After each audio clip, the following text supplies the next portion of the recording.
Paft again my. Meek seenest traffic exactly waiting beneath our skin. The Harvard. Those words echoed through Georgina Noble's mind every morning before school, but it did the full fact press pack, being small, power and the creature waiting beneath our skin, quiet and wolfless, did. And wolfless did not make invisible, or, worse. It made her prey for 300, pine them the sire. Night, now's most any time we need that understood, the pack leader in defids. Say is sane, understated. 6 to 7 women had in bones and never walked away at all. A cell cannon not for power. And the creature waiting beneath our skin. And the pack came the same merciless truth. No one. On the autumn equinox 2019's bet, the stay-in. We are the ones Aragnis decided. With 3 fine disease beneath our con, Alpha Hodges announced that the challenge bore he chose 8 from the traditional bloodlines. From the back of the gathering, Pockend, and known as a Sunstray Fine, and the Pallad the Perion the strength sign finds and the scarried in our moat stepped.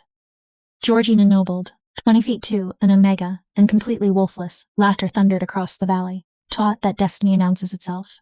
Power, the creature waited beneath our skin.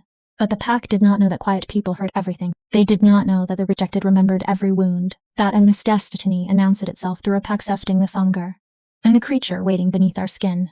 And they certainly did not know Georgina had been preparing for this moment, since the night she watched her sister break beneath the weight of everyone's expectations. Then, Powards, and the creature waiting beneath our skins. This was the story of how the weak-witted woman in a distren became the invisible girl, through strength, power, the cones. As gruesomely wishing and announces territory some strapped, across Montana wilderness, wolves ran beneath ancient pines, taught that destiny announces through strong bad, while a hierarchy, nearest bower sounded, villainous border. At the top stood alphas like Roland Hodges, announces, strength, the staying at, and the chain shan't, and the creature were waiting beneath whose bloodline rate, back to the pack's founding. At the bottom stood omegas like Georgina had never come, for 23 years, Pad, Nick Esther announces Ed, and the creator to change and neath to happen, Finlands and known as Eridst. Sire, and the creature, dinner Bemton, other children been at Furidden, crying out and shifted at puberty, and joy as bone their skin, Jada remained painfully human, until she turned 18, the net and ending announced itself, sigh, and the skin. This Chila's maid examined her every 6 months. Each time their disappointment became harder to hide. Perhaps her wolf is only shy, her grandmother would whisper, find that destiny the sparred and night drawn as a skin. Whilst beneath our hair, stroking, Georgina's vibry vayunids failed shifting ceremonies. Everyone is folds, every night after her. Suider carrotids at us, the stet, and the noun is daver. We are the creature waiting beneath our skin. We did not merely tolerated you, or the pack farted Grood. She worked at the pack community center. Power. And the creature waiting beneath us get into building, where humans wolves, handled, Lella the task fifing they were it, and swearing phones, then the dilates and dairy grandvards, I know. They kept pack society running. Invisible work, omega work, Georgina A. Tracy O'Connell's sharp voice sliced through the quiet office, and the creature announced the spider. 10 and 9 and no. No finally no was creator, announced over, beautiful, flowing down her bones, back, she had shifted, 12, announcer shifted at 12, and the copies I asked for, where are they? Power it's desinitely and then the destiny announced strength rejar, miss and the size stain the skin. Georgina looked up tucked into the far corner, one of the seats near windower there on your desk. 60 copy, resign with them how. And, add container and Kazabini requested, collated and as them announcing at as Niaskad, and barely glanced from an hour's mighty, through power and the creature waiting beneath our skin. It's brewing now, announce I set the timer. Make sure ready in 4 minutes. Alpha Roland doesn't tolerate mediocrity. From the creature, as destiny announces Jane, Tracy and then denies, examines. Her false sweetness, not that someone like you would understand beneath perfectioned. The insult stung. That was strength, power, and eke say in our bone, Degs, the Sanishi of tame the Stellan. But Georgina's express change. She had learned, long ago, that showing pain only invited more cruelty. The way blood attracted sharks. Graze bends at in Nosha, Mistranglin, ad, than in our bad. All like, sure, the finest everything than Nyar. And, teased, know your place. And the time of the Powdits, and the creature waiting the final fond, I am the Fineman's eye. Her expensive heel announces floor as she swept from the office. Did Georgina return to her computer, her place? The destiny announced itself through mast, and the creature waiting beneath our summit. She had heard those words her entire life. Amigust hard. They worked hard. They never challenged the hierarchy. Sub-strength per war alten minus casteds. Minget diale sign taint said. Lisa's not cast the system sang against him silence, no less absurd and heel. Nate, me and in her unmated eyes. Unmaids. The floor was burning a sand, a place where straying of somewhere different. Shift. A place where stand being quiet did not mean being powerless. The office door opened again, and this time Georgina's heart genuinely lifted. Patricia Alvarez, one of the few wolves who treated her like a person rather than a servant, poked her head inside. "Hey, Gina," Patricia said, using the nickname only true friends were allowed. "You coming to the gathering tonight?" The gathering. Georgina had nearly forgotten. Every autumn equinox, the pack assembled in the great clearing at the territory's heart to celebrate the season and honor their ancestors. It was supposed to be a joyful occasion, but for Georgina, it meant hours of standing on the periphery, watching wolves dance and laugh and belong in ways she never would. "I don't know," Georgina hedged. "I have a lot of work to catch up on." "Gina." Patricia crossed the office and sat on the edge of Georgina's desk, her dark eyes serious. "You can't hide forever. You're part of this pack, whether they see it or not." "Am I?" The question slipped out before Georgina could stop it. "Sometimes I wonder if I'm actually part of the pack or just adjacent to it, like a satellite orbiting but never actually landing." Patricia's expression softened with understanding. As a lower-ranked beta, she occupied a middle space in the hierarchy, high enough to have a wolf, low enough to understand what it meant to be overlooked. "You belong here," Patricia said firmly. "And tonight's important. Alpha Roland is going to make an announcement about the Pack Leaders Challenge." Georgina's fingers stilled on her keyboard. The Pack Leaders Challenge. Even saying the name felt dangerous, like invoking something ancient and wild. The challenge was Pack Legend, a brutal test designed 3 centuries ago to prove that the alpha's mate was strong enough to lead beside him.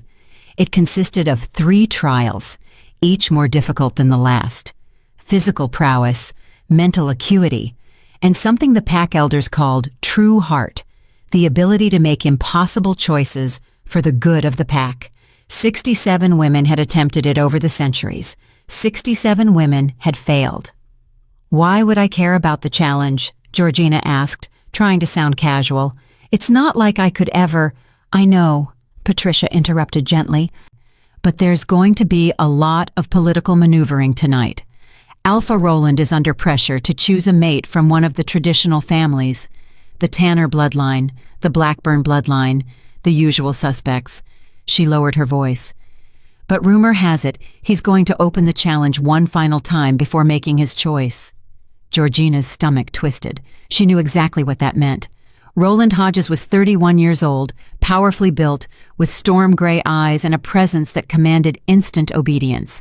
He'd been alpha for 5 years since his father's death, and in that time, he'd transformed Silvercrest from a struggling pack into one of the most prosperous in the Northwest. But an unmated alpha was a vulnerable alpha. The pack needed a Luna, a female leader strong enough to stand beside Roland, wise enough to counsel him, fierce enough to protect the pack's interests. The longer Roland remained unmated, the more the whispers grew. Was he too selective? Too proud? Or was he waiting for something, someone, that didn't exist? "The challenge will attract every ambitious she-wolf in 3 territories," Patricia continued. "Tanya Tanner's been preparing for months. She's fast, strong, and her family's been allied with the Hodges line for generations. Smart money says she'll win." Tanya Tanner, of course.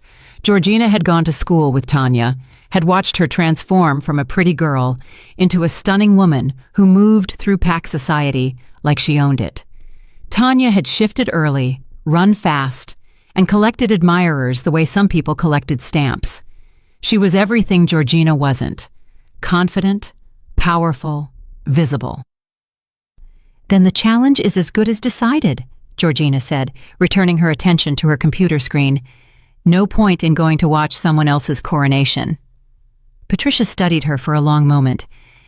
You know, sometimes I wonder what you'd be like if you actually believed in yourself. The words landed like a punch to the sternum. Before Georgina could respond, Patricia stood and headed for the door. The gathering starts at sunset. I hope you come. The invisible girl act is getting old, Gina. At some point, you have to decide whether you're actually powerless or just playing it safe.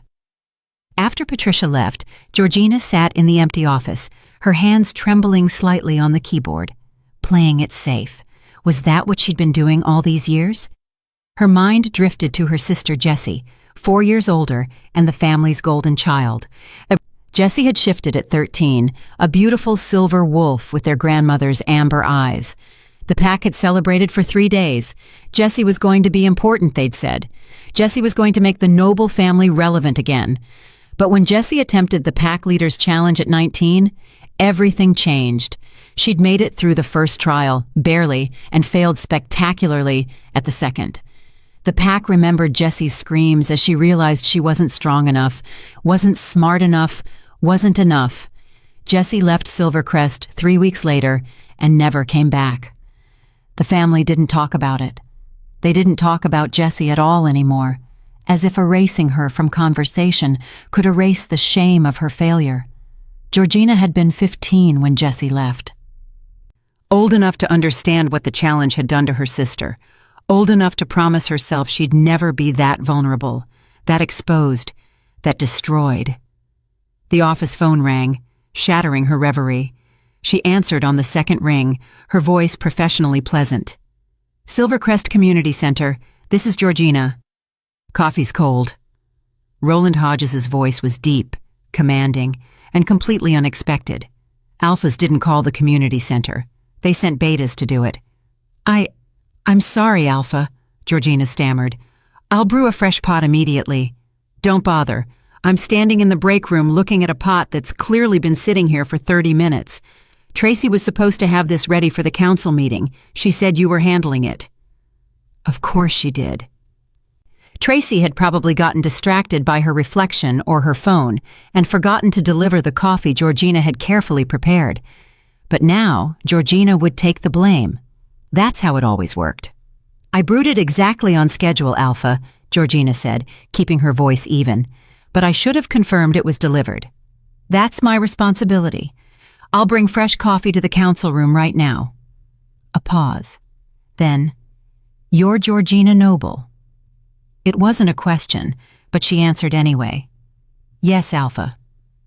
Jessie Noble's sister. Her throat tightened. Yes. Another pause, longer this time. The coffee can wait. I'll see you at the gathering tonight, Georgina Noble. The line went dead. Georgina sat frozen, phone still pressed to her ear, her heart hammering against her ribs. Alpha Roland knew her name. Alpha Roland knew about Jessie, and for reasons she couldn't begin to understand, Alpha Roland wanted to see her at the gathering. She had the sudden, terrible feeling that her life was about to change in ways she couldn't control. Chapter 2. The Announcement. The great clearing was already packed when Georgina arrived just before sunset.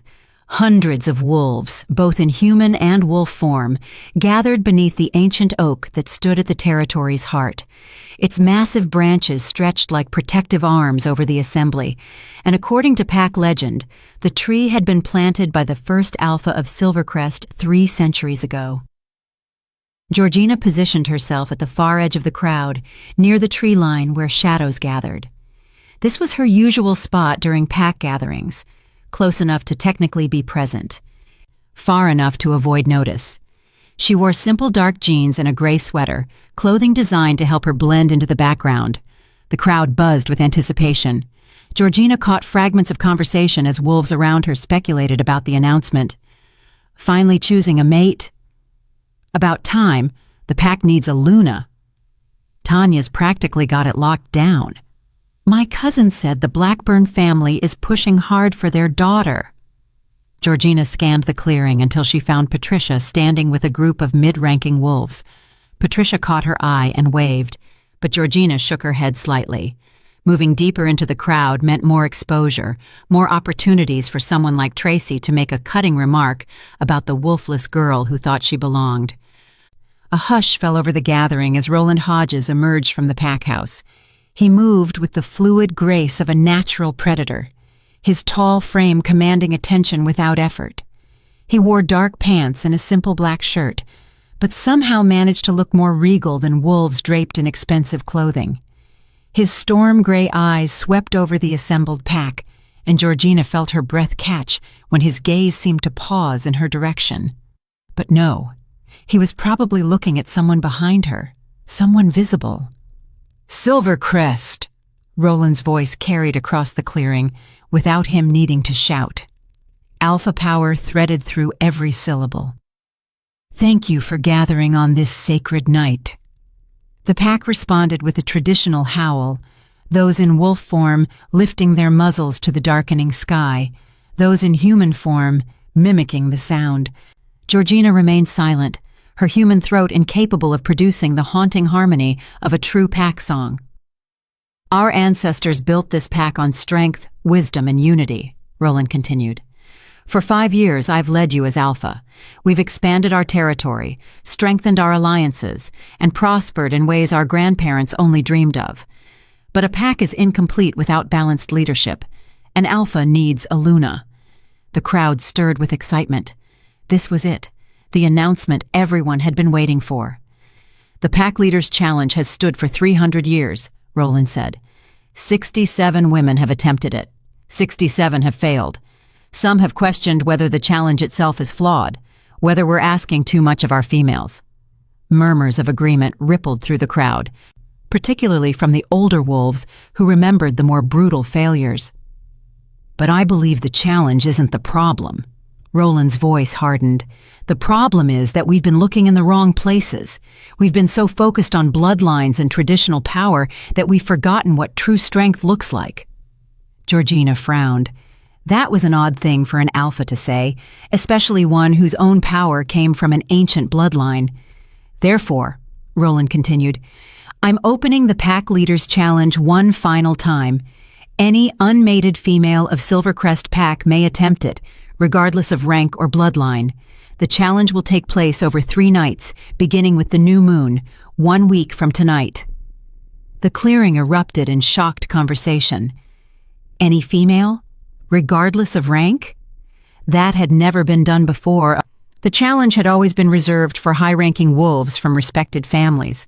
Georgina watched as Tanya Tanner stepped forward from the crowd, her blonde hair gleaming in the fading light. She wore a form-fitting red dress that announced her confidence, her intentions, and her certainty of victory. "Alpha Roland," Tanya's voice was silk and honey. "I accept your challenge. The Tanner bloodline has always stood ready to serve Silvercrest, and I would be honored to prove myself worthy of standing beside you." Roland nodded acknowledgement. "Your acceptance is noted, Tanya Tanner." Another woman stepped forward, Rosemary Love from the Blackburn Alliance, then another and another. Within minutes, 12 women had formally announced their intention to attempt the challenge. Georgina recognized all of them. Strong wolves. Fast wolves. Wolves who'd been trained from birth to fight, to lead, to dominate. Wolves who actually had wolves. "The first trial will test physical prowess," Roland announced. "The second will test mental acuity and problem-solving under pressure. The third—" He paused and something flickered in his eyes. "The third will test what I call true heart. The ability to make the right choice when every option seems wrong."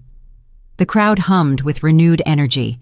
12 challengers, 3 trials, 1 Luna position. The drama would be spectacular. "One more thing," Roland said, his voice cutting through the noise. "The challenge is open until midnight tonight. Any unmated female who wishes to compete must step forward before then and announce her intention publicly." Georgina's heart began to pound. Midnight. That was less than 6 hours away. The rest of the gathering blurred past her. There was feasting, roasted meat and fresh bread and autumn vegetables from the pack's gardens. There was music, drums and guitars, and voices raised in traditional songs. There was dancing, wolves pairing off and moving together with the unconscious grace of creatures who knew exactly where they belonged. Georgina remained at the edge, watching, always watching. "You should eat something." Patricia appeared beside her with 2 plates loaded with food. "You look like you're about to pass out." Georgina accepted the plate mechanically. 12 challengers. 13, actually. Kitty McCullough announced her intention while you were zoning out. Patricia took a bite of bread. "Though honestly, Kitty's not strong enough. Neither are half of them." "This is really a competition between Tanya and Rosemarie.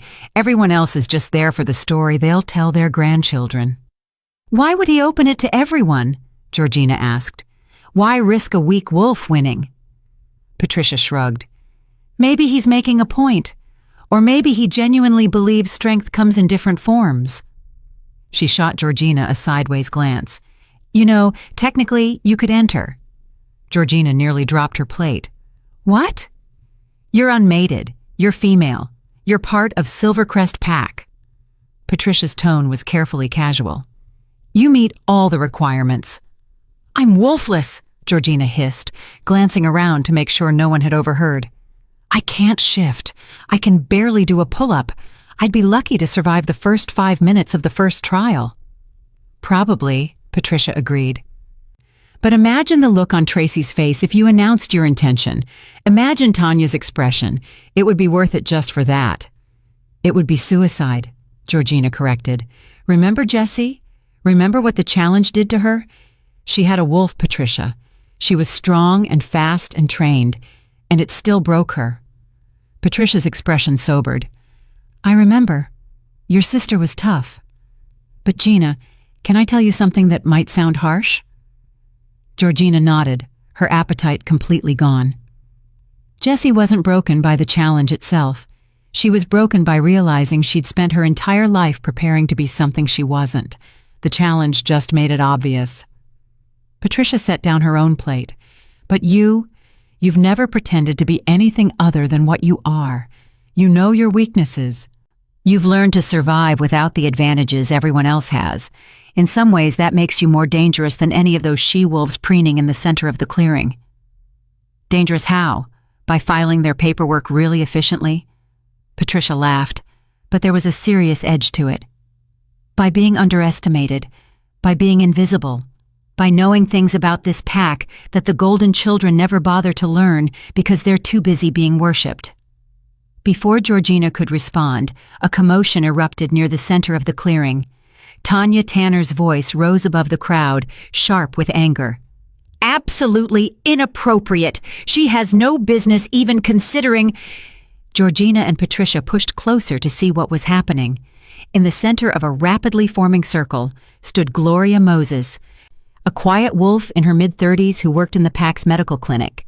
Gloria was respected but not prominent, strong but not dominant, and apparently she'd just announced her intention to enter the challenge. "The Alpha said any unmated female could compete," Gloria said calmly, though Georgina could see her hands trembling slightly. "I meet those requirements." "You're a healer," Tanya said dismissively. "Healers aren't warriors. You'd embarrass yourself and waste everyone's time." "Perhaps," Gloria's chin lifted, "but that's my choice to make, not yours." Tanya's face flushed with anger, but before she could respond, Roland's voice cut through the tension like a blade. "Tanya!" Just her name, but spoken with enough alpha command to make several nearby wolves instinctively lower their heads. "Gloria Moses has every right to enter the challenge. Your opinion on her chances is irrelevant." Tanya's mouth snapped shut, but her eyes blazed with fury. She executed a stiff bow toward Roland and stalked away, her supporters trailing behind her like ducklings following their mother. The crowd slowly dispersed, but Georgina noticed Roland watching Gloria with something that looked like approval. The older woman met his gaze steadily, bowed respectfully, and returned to her friends. "Well," Patricia murmured, "that was interesting. Gloria's got guts. No one talks back to Tanya publicly." Georgina's mind was racing. Gloria had maybe a 5% chance of succeeding, probably less. But she'd announced her intention anyway, had stood in front of the entire pack, and claimed her right to try. What must that feel like? To be that brave or that foolish? The evening wore on. The moon rose higher. Wolves gradually began drifting back to the pack house or to their homes, scattered throughout the territory. Georgina checked her phone. 11:17 p.m., 43 minutes until midnight. "I should go," she told Patricia. "Early morning tomorrow." "Liar. Tomorrow's Saturday. The office is closed." But Patricia squeezed her hand. "Thanks for coming tonight. I know it's not easy for you." Georgina started toward the tree line, ready to take the long path back to the pack house that would keep her away from the remaining crowd. But as she reached the edge of the clearing, a voice stopped her cold. "Georgina Noble." She turned slowly. Roland Hodges stood 10 feet away, his hands in his pockets, his expression unreadable in the moonlight. "Alpha." She bowed her head automatically, heart hammering. "Walk with me." It wasn't a request. Alphas didn't make requests of Omegas. They gave commands, and you obeyed or faced the consequences. Georgina fell into step beside him, acutely aware of the height difference, the power difference, the vast chasm between his position and hers. He led her away from the clearing, down a path that wound between ancient pines. The sounds of the gathering faded behind them until there was nothing but the whisper of wind through branches and the crunch of their footsteps on fallen needles. "Do you know why I opened the challenge to everyone?" Roland asked suddenly. Georgina kept her eyes on the path. "No, Alpha. Because in 5 years of leading this pack, I've watched the same patterns repeat over and over. The strong wolves get stronger. The privileged wolves get more privileged, and everyone else just exists, surviving, but never thriving." He stopped walking and turned to face her. "Your sister attempted the challenge." Georgina's throat constricted. "Yes." "She failed the second trial, the problem-solving trial. Do you know why?" "She wasn't smart enough?" The words tasted bitter. "No." Roland's voice was surprisingly gentle. "She failed because she approached it exactly the way she'd been trained to approach every challenge, with brute force and dominance. But the second trial isn't designed for brute force. It's designed to identify wolves who can think creatively, who can see solutions that aren't obvious." Georgina finally looked up at him. "Why are you telling me this?" "Because you're going to enter the challenge." The world seemed to tilt. What? No, Alpha, I can't." "You can." He held up a hand to forestall her protest. "I'm not commanding you. I'm asking you. I want you to consider it." "I'm wolfless," Georgina said desperately. "I'm weak. I'm nobody. I'd die in the first trial." "Maybe." Roland studied her with those storm-gray eyes. "Or maybe you'd surprise everyone, including yourself." "Why would you want me to enter? What possible benefit could there be in having a wolfless Omega humiliate herself publicly?" "Because," Roland said quietly, "for 300 years, we've been testing the wrong kind of strength. Physical power, dominant personalities, the ability to intimidate and overwhelm. But that's not what makes a good Luna. A good Luna needs wisdom, observation skills, the ability to see what others miss. And Georgina Noble, you've spent your entire life watching from the edges, learning things the center never bothers to notice." Georgina's mind reeled. This had to be a trick, or a test, or some elaborate joke that would end with the entire pack laughing at her presumption. "I can't," she whispered. "You can," Roland repeated, "but you have to choose it. I can't force you. I won't force you. All I'm asking is that you consider the possibility that you're stronger than you believe." He started back toward the clearing, then paused. "Midnight is in 23 minutes. Whatever you decide it for yourself. Not because of what your sister did or didn't do, not because of what the pack expects. For yourself." Then he was gone, melting into the shadows between the trees with the easy grace of a born alpha. Georgina stood alone in the forest, her heart pounding so hard she thought it might burst from her chest. This was insane. This was impossible. This was... Her phone buzzed. A text from Patricia. "Where are you? It's almost midnight." Georgina looked at the time. 11:42 p.m. 18 minutes.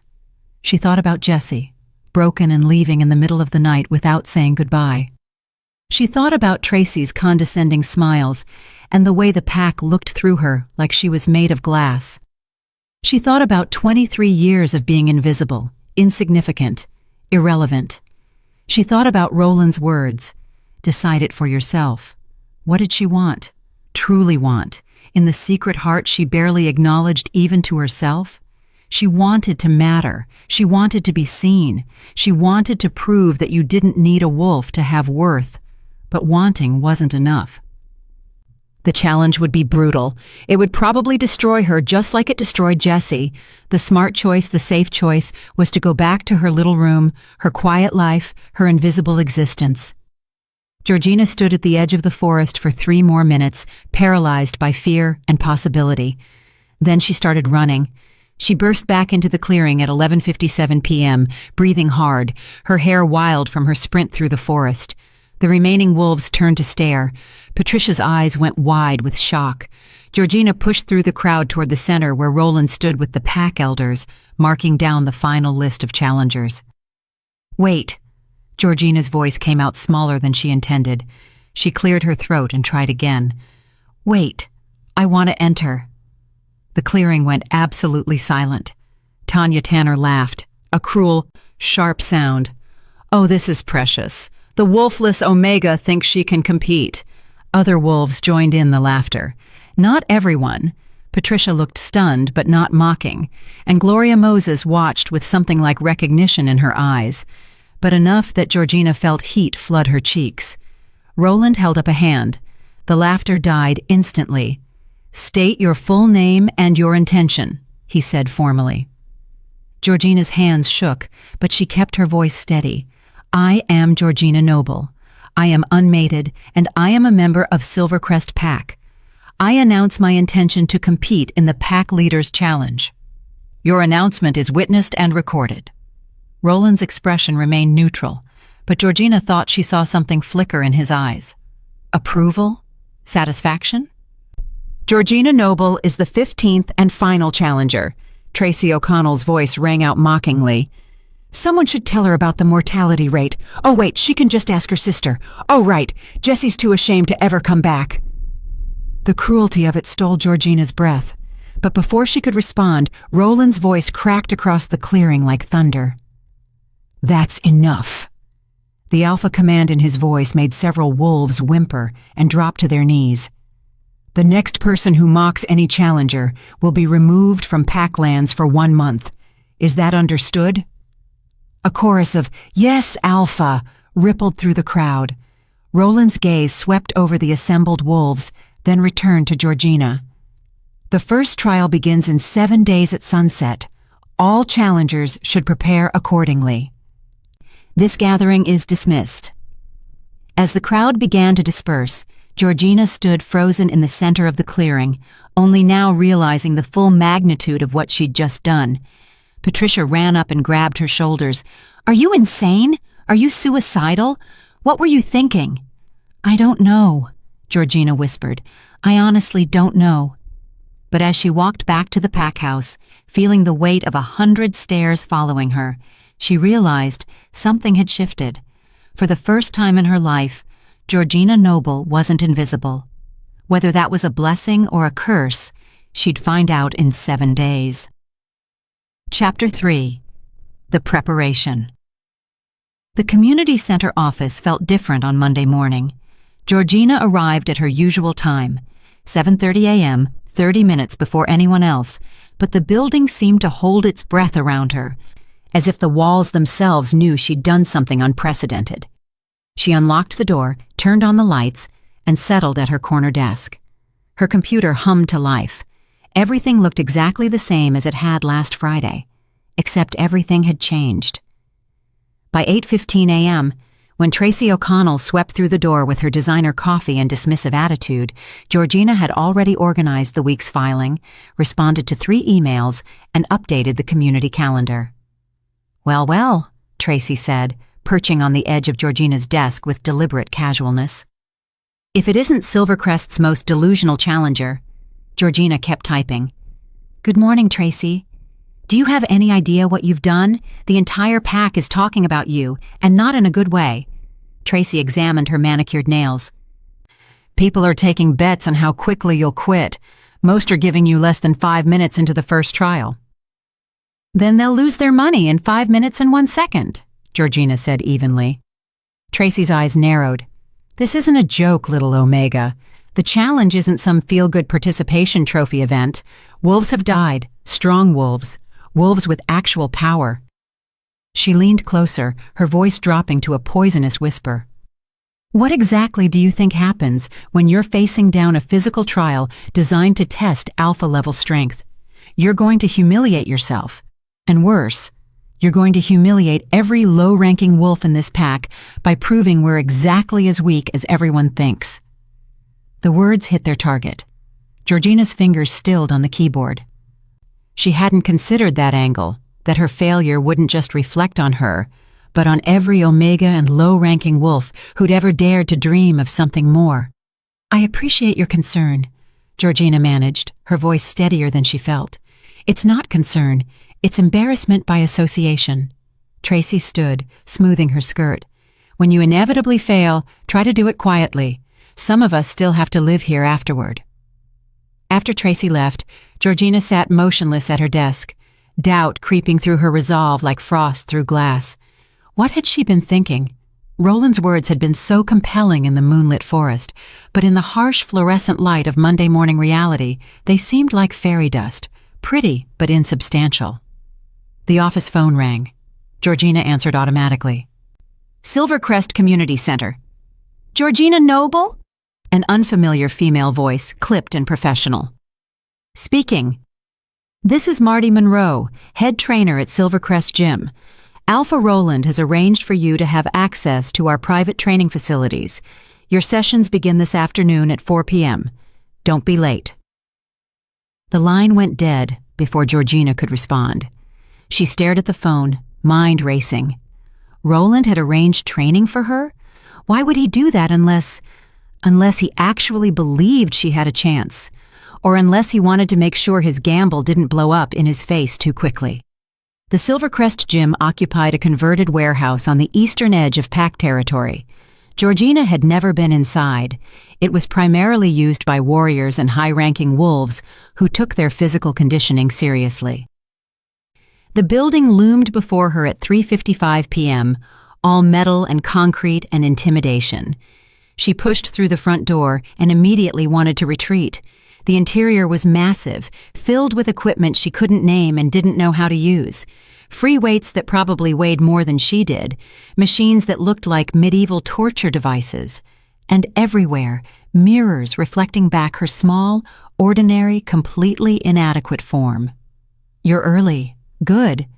Georgina spun toward the voice. A compact woman in her 40s approached, her gray-streaked hair pulled back in a severe bun, her expression unreadable. This must be Marty Monroe. I'm Georgina. I know who you are. Marty circled her slowly, like a predator assessing prey. 5'2", maybe 115 pounds, no visible muscle definition, Wolfless. She stopped in front of Georgina. Tell me why you entered the challenge. Georgina's prepared explanations died on her tongue under Marty's unflinching stare. I wanted to matter. Marty's expression didn't change. Mattering doesn't require risking your life. Try again. I wanted to prove that I'm not powerless. To who? The pack? Or yourself? Georgina swallowed hard. Both. Wrong answer. Marty grabbed a clipboard from a nearby bench. You can't prove anything to people who've already decided what you are. You'll drive yourself insane trying. The only person you need to prove anything to is yourself. She tapped the clipboard against her palm. But here's the thing about proving yourself. It requires actually being capable of the thing you're trying to prove. So let's assess what we're working with. For the next hour, Marty put Georgina through a series of tests. Push-ups, she managed 8. Pull-ups, 0. A timed run, embarrassingly slow. Grip strength, pathetic. Flexibility, surprisingly decent. Balance, better than expected. Reaction time, excellent. By the end, Georgina was sweating and shaking, her muscles screaming from the exertion. Marty reviewed her notes with a frown. "You're in terrible shape," Marty said bluntly. "Worse than I expected, and I had low expectations. You have no upper body strength, minimal core strength, and your cardiovascular endurance is maybe one step above sedentary." Georgina's heart sank. "So you're saying I should withdraw?" "I'm saying we have 7 days to perform a miracle." Marty set down the clipboard. "Your sister was strong but stupid. She approached every problem like it was a nail and she was a hammer. You're weak, but—" She paused, studying Georgina with new intensity. "Your reaction time is remarkable. You're observant. You learn quickly, and you have something Jessie never had." "What's that?" "Nothing to lose." Marty gestured to the equipment around them. "Every other challenger has a reputation to protect, a status to maintain, expectations to meet. You're already at the bottom. The only direction you can go is up." She pulled out a training schedule. "This won't be pleasant. We're going to push your body harder than it's ever been pushed. You're going to hurt. You're going to want to quit. But if you stick with it, I can give you one thing." "What?" "A chance. Not a guarantee, not even good odds, but a chance." Marty's expression softened slightly. "That's more than most people thought you'd get." The next 6 days blurred into an exhausting cycle of work, training, and collapse. Georgina woke at 5 a.m. for cardio training, running until her lungs burned and her legs trembled. She worked her regular shift at the community center, fielding curious stares and whispered comments.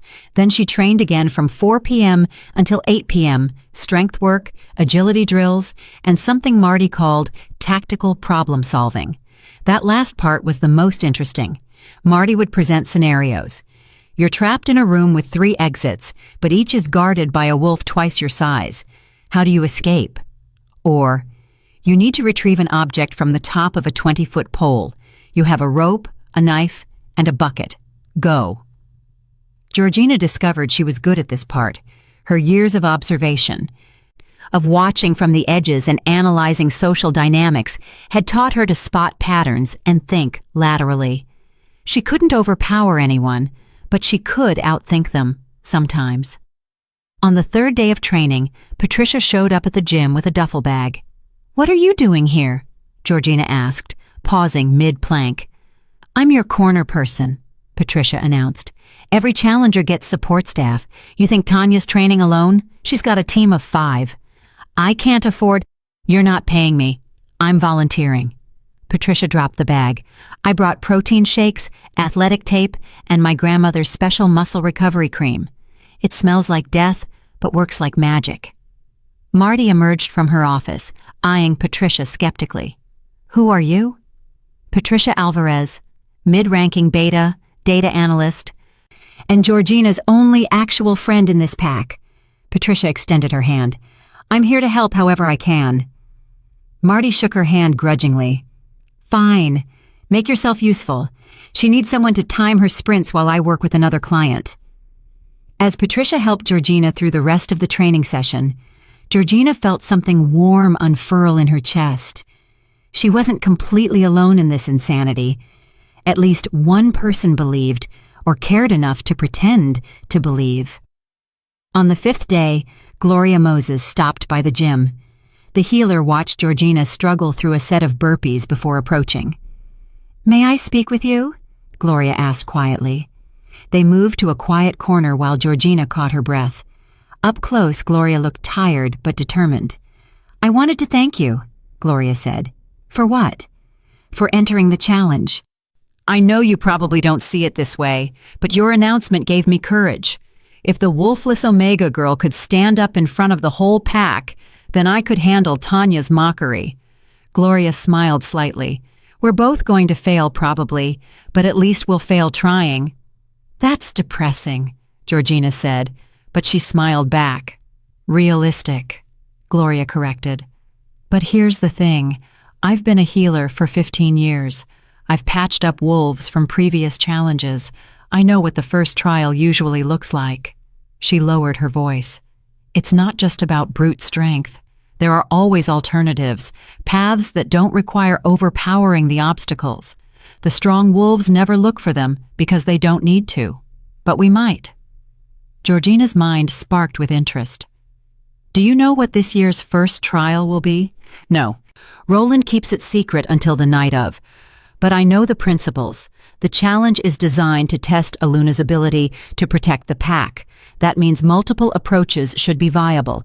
Combat for warriors, strategy for tacticians, speed for runners. Gloria met her eyes. Find your approach. Don't try to compete on their terms. After Gloria left, Georgina mentioned the conversation to Marty during their cool-down. She's right, Marty said. The challenge isn't actually designed to find the strongest wolf. It's designed to find the best Luna. Those aren't always the same thing. She handed Georgina a water bottle. Tomorrow's your last day of training.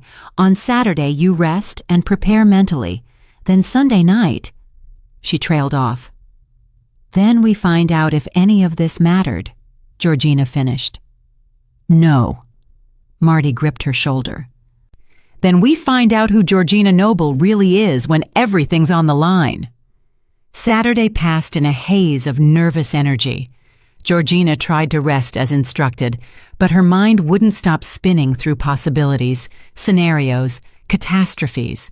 She sat in her small room, looking at the few possessions that defined her life: books, a photo of her grandmother, the silver necklace Jessie had given her before leaving. A knock on her door made her jump. Come in.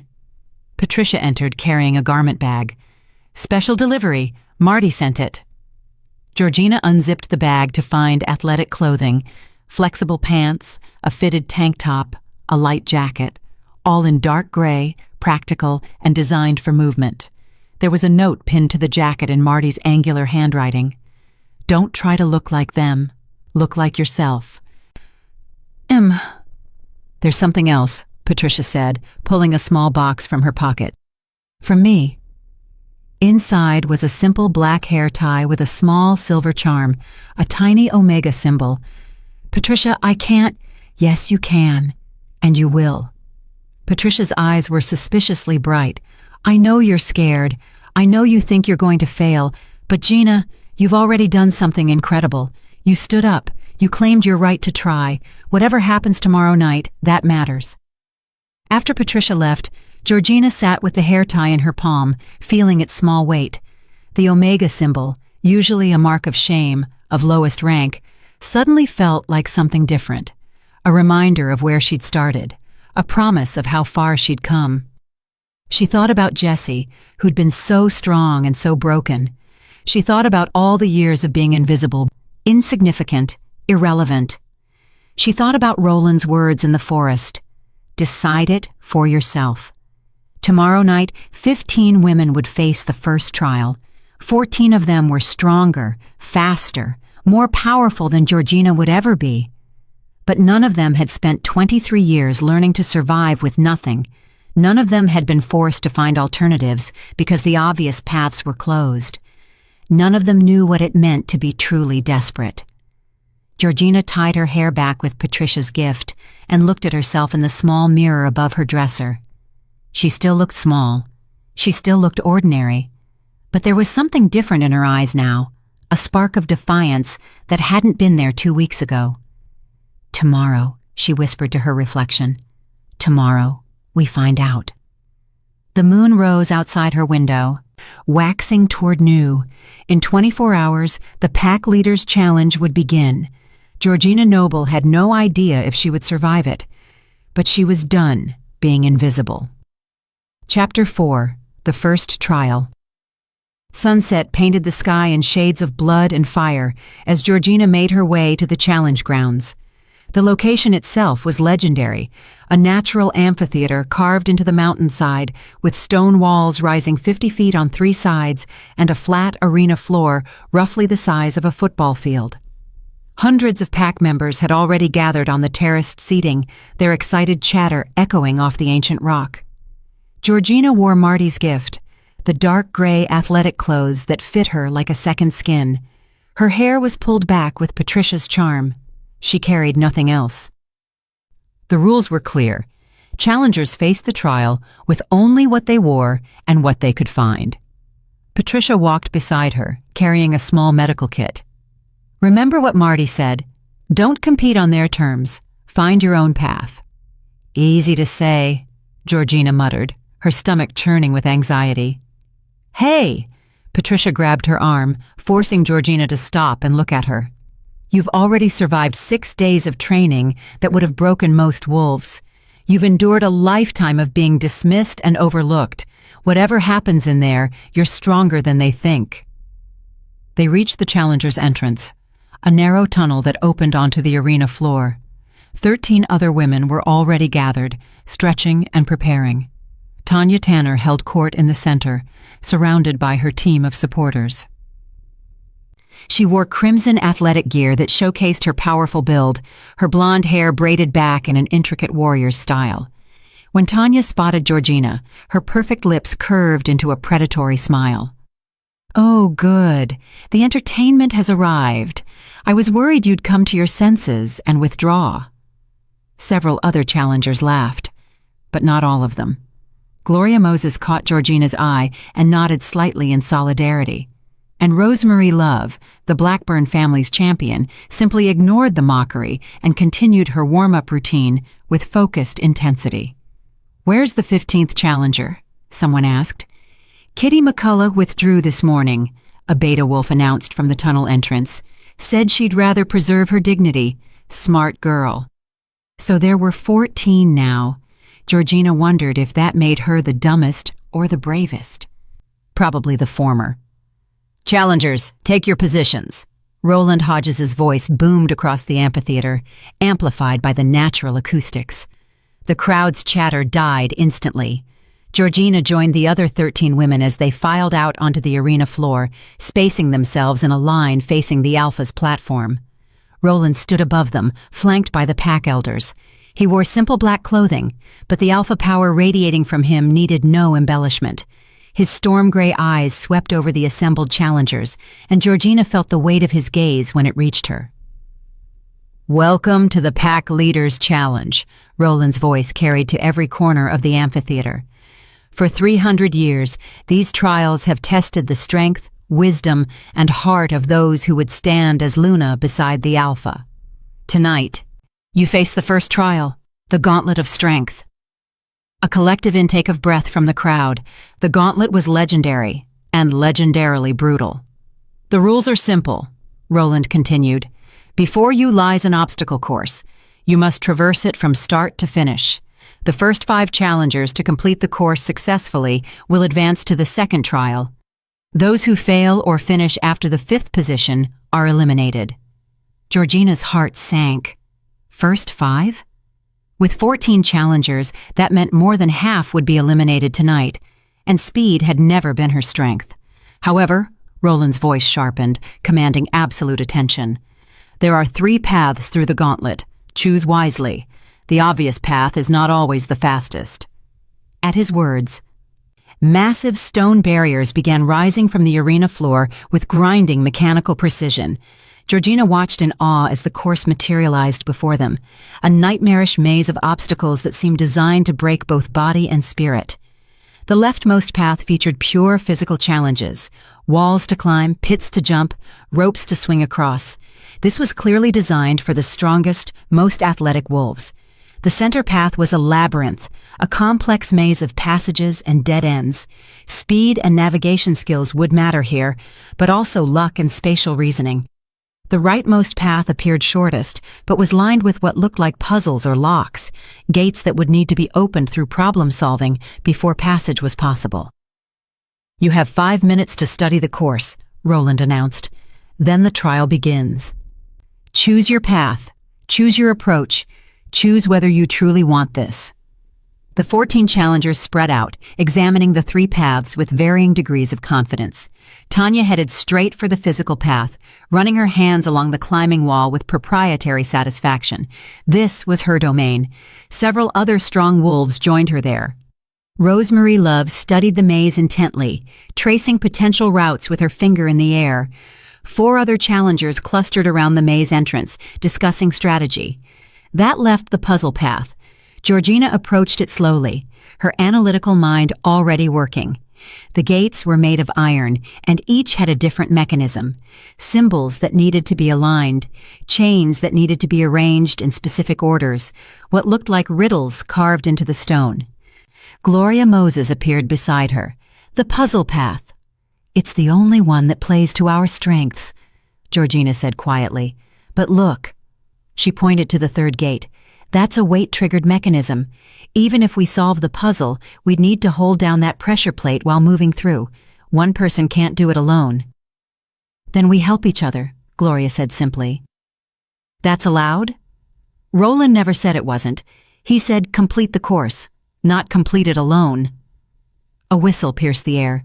1 minute remaining. Georgina's mind raced.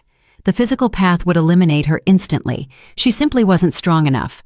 The maze was possible, but would come down to luck and the navigation skills of wolves who'd been running these territories their entire lives.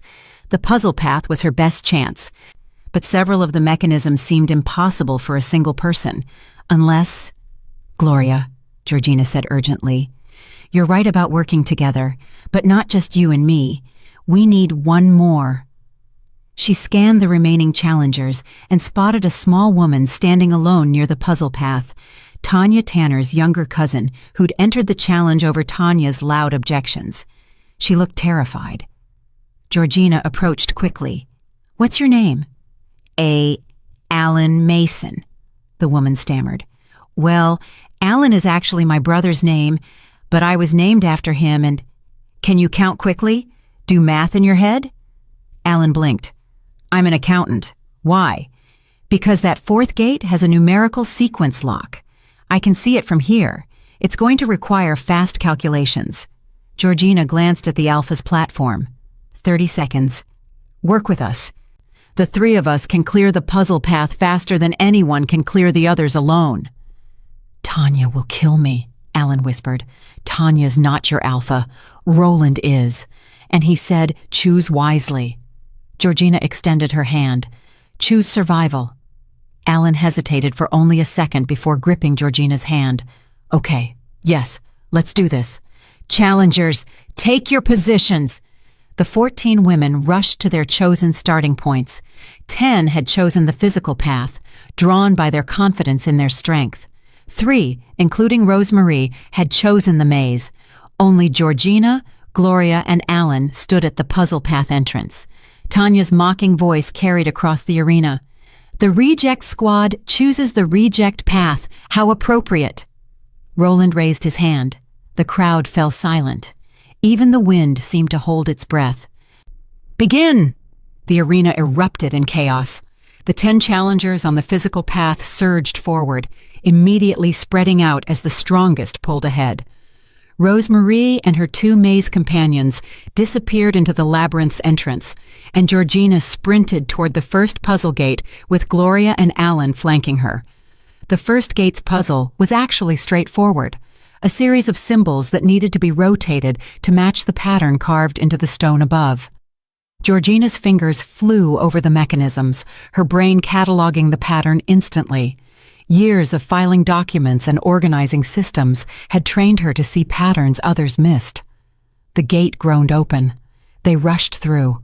Behind them, screams and grunts echoed from the physical path. Georgina risked a glance and saw Tanya pulling ahead of the pack, scaling a 20-foot wall with terrifying speed and power. 2 other challengers had already fallen, one clutching an obviously broken arm, the other simply unable to clear a 15-foot chasm. Focus! Gloria snapped. The second gate was more complex, a chain puzzle where links needed to be arranged in a specific order to release the lock. Gloria's healer's knowledge of anatomy helped her see the pattern. It mimicked the interconnection of bones in a skeletal hand. Like this! Gloria called out, rearranging the chains with swift efficiency. The gate opened. They ran. From the maze section came frustrated shouts. The 3 challengers, including Rosemarie, had apparently hit dead ends and were backtracking. Rosemarie's voice carried above the others, barking orders and redirecting her team. The third gate loomed before them, the weight-triggered mechanism Georgina had spotted during the study period. The puzzle itself was a sliding tile arrangement, not too difficult. But the pressure plate in front of the gate needed approximately 150 pounds of constant weight to keep the gate from relocking. "I'll hold the plate," Gloria said immediately. "You two solve the puzzle and go through. I'll follow after." "If the gate locks behind us, you're trapped," Alan protested. "Then you better solve it fast and hold it for me," Gloria replied, already positioning herself on the plate. Georgina and Alan attacked the sliding tile puzzle together, their hands moving in sync as they shifted pieces into position. 15 seconds, 20, 30. "Hurry!" Gloria's voice strained. "My legs are cramping." 45 seconds. The final tile slid into place. The gate swung open. "Go!" Georgina shoved Alan through, then braced herself in the open gateway. "Gloria, now!" Gloria leaped off the pressure plate and dove through the opening. Georgina felt the gate trying to swing shut, the mechanism grinding against her shoulders with crushing force. Pain exploded through her back. "Move!" Alan grabbed Georgina's arm and yanked her through just as the gate slammed shut with a boom that echoed through the amphitheater. Georgina stumbled forward, her shoulders screaming in protest, but there was no time to recover. The fourth gate awaited. Alan's gate. The numerical sequence lock was a nightmare of spinning dials and mathematical relationships. But Alan's eyes lit up when she saw it. "Binary progression with Fibonacci integration," Alan breathed. 17, 21, 34, 55, 89. Her fingers spun the dials with the confidence of someone in her element. The gate opened in under 30 seconds. They burst through and suddenly faced the final gate. This one made Georgina's blood run cold. It wasn't a puzzle at all. It was a choice. 3 doors stood before them. A placard above read, "Only one door leads forward. The others lead to elimination. Choose wisely." No clues, no hints. Pure chance. Or was it? "Look!" Alan pointed at the door's bases. "Wear patterns. The correct door has been used more often." Gloria dropped to her knees, examining the stone. "The rightmost door. The stone is smoother here, more worn." Georgina's analytical mind agreed, but something nagged at her.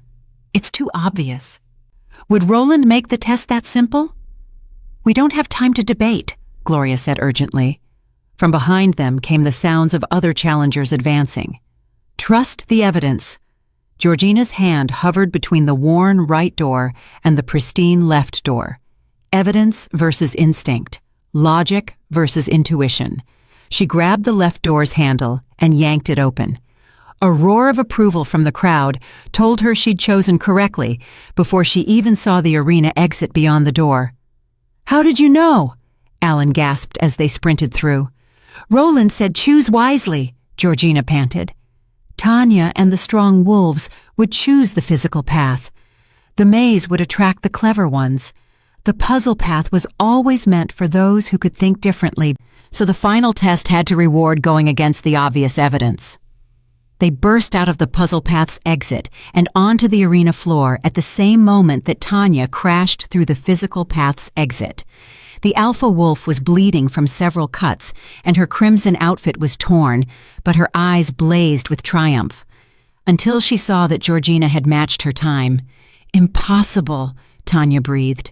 The crowd erupted in shocked conversation. 2 more challengers emerged from the physical path, both powerful wolves, both gasping and injured. That made 5 finishers. Rosemary Love exploded from the maze exit 30 seconds later, her face twisted with fury at being 6th. 2 more maze runners followed. The remaining physical path challengers were still struggling with the obstacles, and one had to be carried out by pack medics. Unconscious. Roland's voice cut through the chaos. "The first trial is complete. 5 challengers advanced to the second trial." He read the names. Tanya Tanner, Georgina Noble, Gloria Moses, Alan Mason, and Lon Cowan. Georgina barely registered the 5th name, one of the physical path finishers she didn't know. Her legs gave out and she collapsed to her knees, her entire body shaking with exhaustion and adrenaline and disbelief. She'd done it. Against every odd, against every expectation, she'd advanced. Patricia was suddenly there, wrapping her in a hug so tight Georgina could barely breathe. "You did it! Oh my God, you actually did it!" Across the arena, Tanya stared at Georgina with an expression that promised future vengeance. Rosemary Love looked like she wanted to tear the gates apart with her bare hands, and on the Alpha's platform, Roland Hodges watched Georgina with an intensity that made her skin prickle. Marty appeared, her normally stern face split by a rare smile. "Well, I'll be damned." "Is that it?" Georgina asked weakly. "Is the first trial over?" "Oh, honey," Marty said, helping her to her feet. "This was the easy one." Georgina's laugh came out slightly hysterical. If that was easy, she had no idea how she'd survive what came next. But as she left the arena, supported by Patricia on one side and Gloria on the other, with Alan trailing behind them, Georgina felt something she hadn't felt in years. Hope. Small and fragile, yes, but real. And in that moment, hope felt like enough. Chapter 5. The Revelation. The Packhouse Medical Wing buzzed with activity as healers tended to the injured challengers. Georgina sat on an examination table while a young healer named Brian Chase wrapped her bruised shoulders with practiced efficiency. "You're lucky," Brian said, pressing gently against her spine. "Nothing broken, just deep bruising from that gate mechanism. Ice it tonight and take these anti-inflammatories." He handed her a small bottle. "You'll be stiff tomorrow, but you should be functional by the second trial." "When is the second trial?" Georgina asked. 3 days, Tuesday night."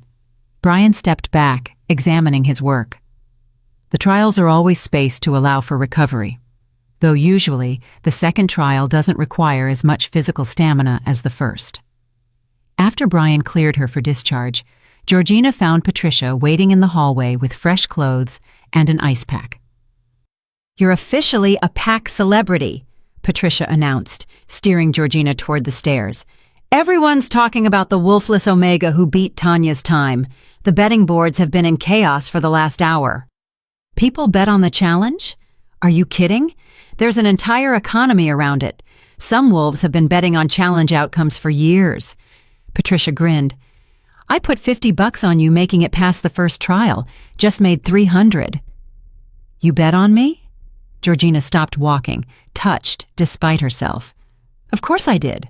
I'm your friend. Also, the odds were incredible, so even small faith paid huge dividends." Patricia's expression turned serious. "But Gina, you need to understand something. You just embarrassed Tanya Tanner in front of the entire pack." "She's not going to forget that." As if summoned by the mention of her name, Tanya appeared at the top of the stairs. Her cuts had been treated, and she'd changed into expensive casual wear, but her eyes held murder when they landed on Georgina. "Clever," Tanya said, descending slowly. "I'll give you that, using teamwork to compensate for your obvious physical inadequacies. But the second trial won't be so easy to cheat." "I didn't cheat," Georgina said quietly. "Roland never said we had to work alone." "Details." Tanya waved a dismissive hand. "Everyone knows the challenge is meant to test individual strength. You exploited a loophole, very Omega of you, finding the weak points in the rules because you're too weak for honest competition." Patricia started to respond, but Georgina squeezed her arm. "If using intelligence instead of brute force makes me weak, then I'm happy to be weak. At least I finished." Tanya's face flushed with anger. "You finished because Gloria Moses and that pathetic Allen girl carried you through. Actually," a new voice interrupted, "Miss Noble solved 70% of the puzzles herself. I was observing." All three women turned to see Marty Monroe emerging from a side corridor, her expression flat, but her eyes sharp. "The first gate was entirely Miss Noble's work," Marty continued. "The second was Dr. Moses's specialty. The third required teamwork, which Miss Noble coordinated. The fourth was Miss Mason's contribution. And the final choice, the one that actually mattered, was Miss Noble's decision alone. So perhaps carried isn't quite accurate." Tanya's jaw clenched. "Who asked you?" "Trainer." "Alpha Roland. He wanted detailed reports on all challengers' performances." Marty's slight smile was razor-edged. "Should I include this conversation in my next report? The part where you're harassing a fellow challenger? Tanya looked like she wanted to say something cutting, but clearly thought better of antagonizing someone with direct access to Roland's attention. Instead, she brushed past Georgina with deliberate force, her shoulder slamming into Georgina's bruised one. Georgina gasped with pain, but managed to stay standing. "Enjoy your little victory," Tanya called over her shoulder. "Tuesday night, there won't be anyone to help you." After Tanya disappeared down the corridor, Marty approached and examined Georgina's shoulder. "She got you right on the worst bruising. Intentional. Strategic." She nodded with grudging approval. "She's trying to weaken you before the second trial. Smart, if vicious." "Will I be okay by Tuesday?" Georgina asked, trying not to show how much the impact had hurt. "Physically? Probably. Mentally?" Marty studied her. "That depends on whether you let her get in your head. Tanya's playing a different game now. She knows you're a threat." "I'm not a threat," Georgina protested. "I got lucky." "Stop!" Marty's voice cracked like a whip. "Luck doesn't solve complex puzzles in under a minute. Luck doesn't make split-second decisions that save your teammates. Luck doesn't choose the counterintuitive door when every instinct screams to trust the evidence." She gripped Georgina's uninjured shoulder. "You survived the first trial on skill, observation, and guts. Own it. Because if you go into Tuesday night thinking you're just lucky, you'll crumble the moment things get hard." That night, Georgina couldn't sleep. Her shoulders throbbed despite the ice and medication, and her mind kept replaying the trial, the puzzle gates, the crushing pressure of the mechanism, the final choice between doors, Tanya's expression when she'd realized Georgina had matched her time. At 2 a.m., she gave up on sleep and padded down to the packhouse library. The room was supposed to be empty at this hour, but warm light spilled from beneath the door. Georgina pushed it open quietly and froze. Roland Hodges sat in a leather armchair near the fireplace, reading what looked like an ancient leather-bound journal. He glanced up at her entrance, and for a moment, neither spoke. "Can't sleep?" Roland asked finally. "Adrenaline," Georgina admitted. "And pain. My shoulders are angry at me. Brian said you'd be stiff. Should have given you something stronger for the pain." Roland marked his place in the journal and set it aside. "Come sit, unless my presence makes you uncomfortable." Everything about this situation made Georgina uncomfortable, but she couldn't exactly refuse an alpha's invitation. She settled into a chair across from him, acutely aware of her plain sleep clothes and messy hair. "What are you reading?" she asked, nodding at the journal. "My great-great-grandfather's account of creating the Pack Leaders Challenge." Roland picked up the journal again, running his fingers over the worn leather. He designed it in 1725, after his chosen mate turned out to be terrible at actually leading.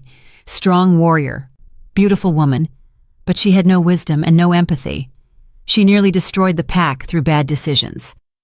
"So he created a test to prevent future mistakes," Georgina said. "Exactly, but here's the interesting part." Roland flipped through pages until he found what he was looking for. The original trials weren't purely physical. The first challenge was mental, the second was emotional, the third was spiritual. But over the centuries, the Pack's council kept modifying the trials to favor the qualities they valued most: physical strength, dominant personalities, traditional power. He closed the journal. By the time I inherited the alpha position, the challenge had become a showcase for wolves like Tanya, all muscle and aggression with minimal substance beneath.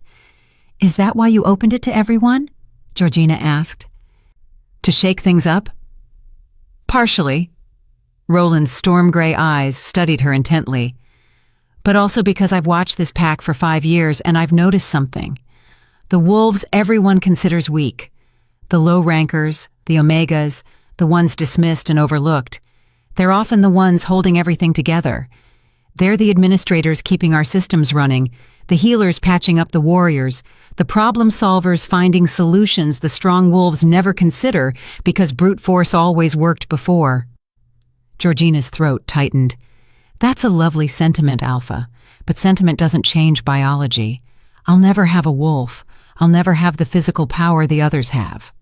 No, Roland agreed. You won't, but you have something they lack. What's that? Desperation. He leaned forward, elbows on his knees. Tanya's never had to fight for anything. Resources, status, admiration. It's all been handed to her because of her bloodline and her wolf. She doesn't know what it means to truly need something. You do. And that makes you dangerous in ways she can't comprehend. Georgina thought about that. The second trial. What is it? I can't tell you specifics, but I can tell you that it's designed to test what my great-great-grandfather called wisdom under pressure, the ability to make correct decisions when the wrong ones would be easier. Roland stood and moved to the fireplace, staring into the flames. Georgina, can I ask you something personal? Yes, Alpha. Why did your sister really leave? The question landed like a physical blow. Georgina's hands clenched in her lap. You know why? She failed the challenge. That's what everyone says. But I've read the official reports. Jessie Noble failed the second trial, yes. But she wasn't injured. She wasn't humiliated any more than the other 66 failures. Yet she left within weeks and never contacted anyone from the pack again. Roland turned to face her. That suggests something deeper than simple failure. Georgina's eyes burned with sudden tears.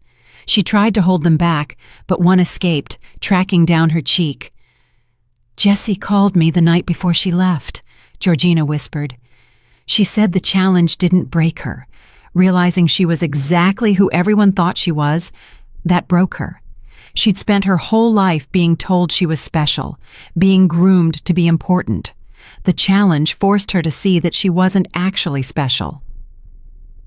She was just another strong wolf in a pack full of strong wolves. And if that's all she was, what was the point? Roland absorbed this silently. And you? What did you learn from watching her break? That being told you're worthless is easier than being told you're special, and then discovering you're not. Georgina wiped at her eyes angrily. I've always known my place. There's a kind of freedom in that. No expectations to fail, no pedestals to fall from. Is that really what you believe? Roland asked softly. Or is that what you've told yourself to survive? Before Georgina could answer, the library door opened and Marty entered, stopping short when she saw them. Apologies, Alpha. I didn't realize you had company. Marty's gaze flicked between them, her expression carefully neutral. I was just checking on Miss Noble, making sure she was following the recovery protocol. At 2 a.m.? Roland's tone was mildly amused. Athletes have notoriously bad self-care habits. Marty crossed her arms. And Miss Noble strikes me as the type to push through pain instead of properly treating it. She's not wrong, Georgina admitted. Roland smiled slightly. Then I'll leave you to your trainer's care. But Georgina, think about what I said, about desperation, about knowing your place versus accepting your limits. He headed for the door, then paused.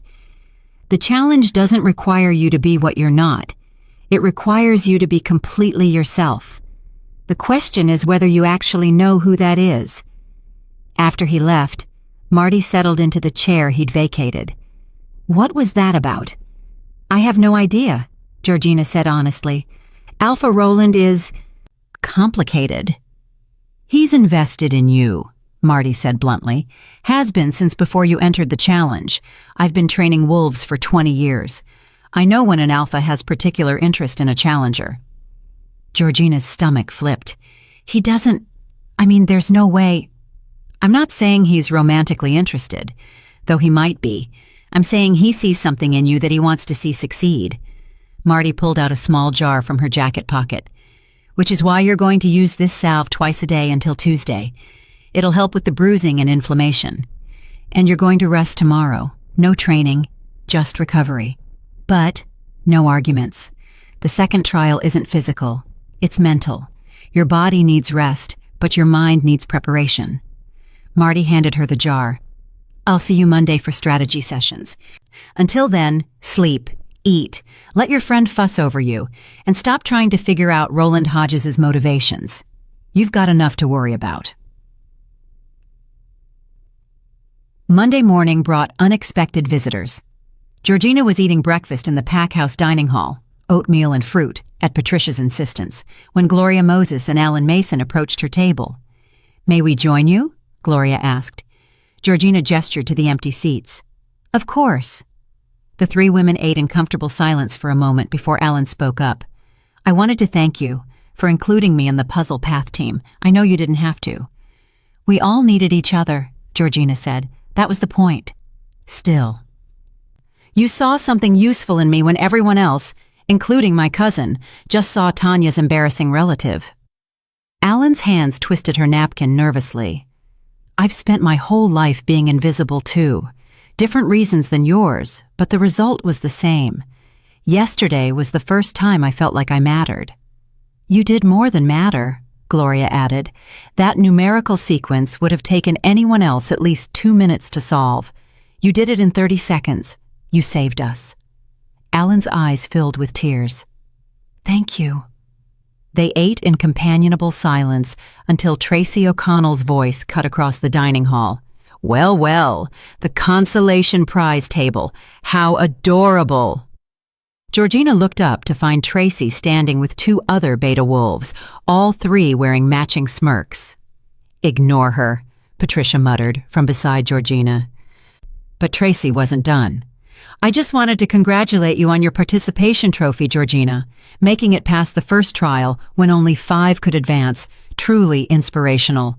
Though I suppose when half the competitors are physically stronger than you, any survival is impressive." "Actually," a new voice interjected, "the statistics suggest otherwise." Everyone turned to see Vince Shields, one of the pack's senior strategists, approaching with a tablet. He was an older wolf, probably in his 50s, with sharp eyes and a reputation for being brutally honest. "I've been analyzing the first trial performances," Vince continued, pulling up data on his tablet. "Miss Tanner completed the physical path in 4 minutes and 32 seconds. Impressive.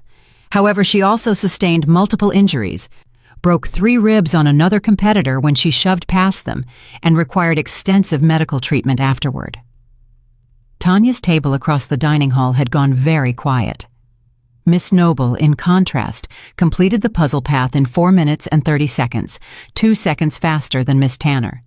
She sustained moderate bruising, but remained fully functional. More significantly, she facilitated the advancement of 2 other challengers without impeding her own progress. Vince looked up from his tablet.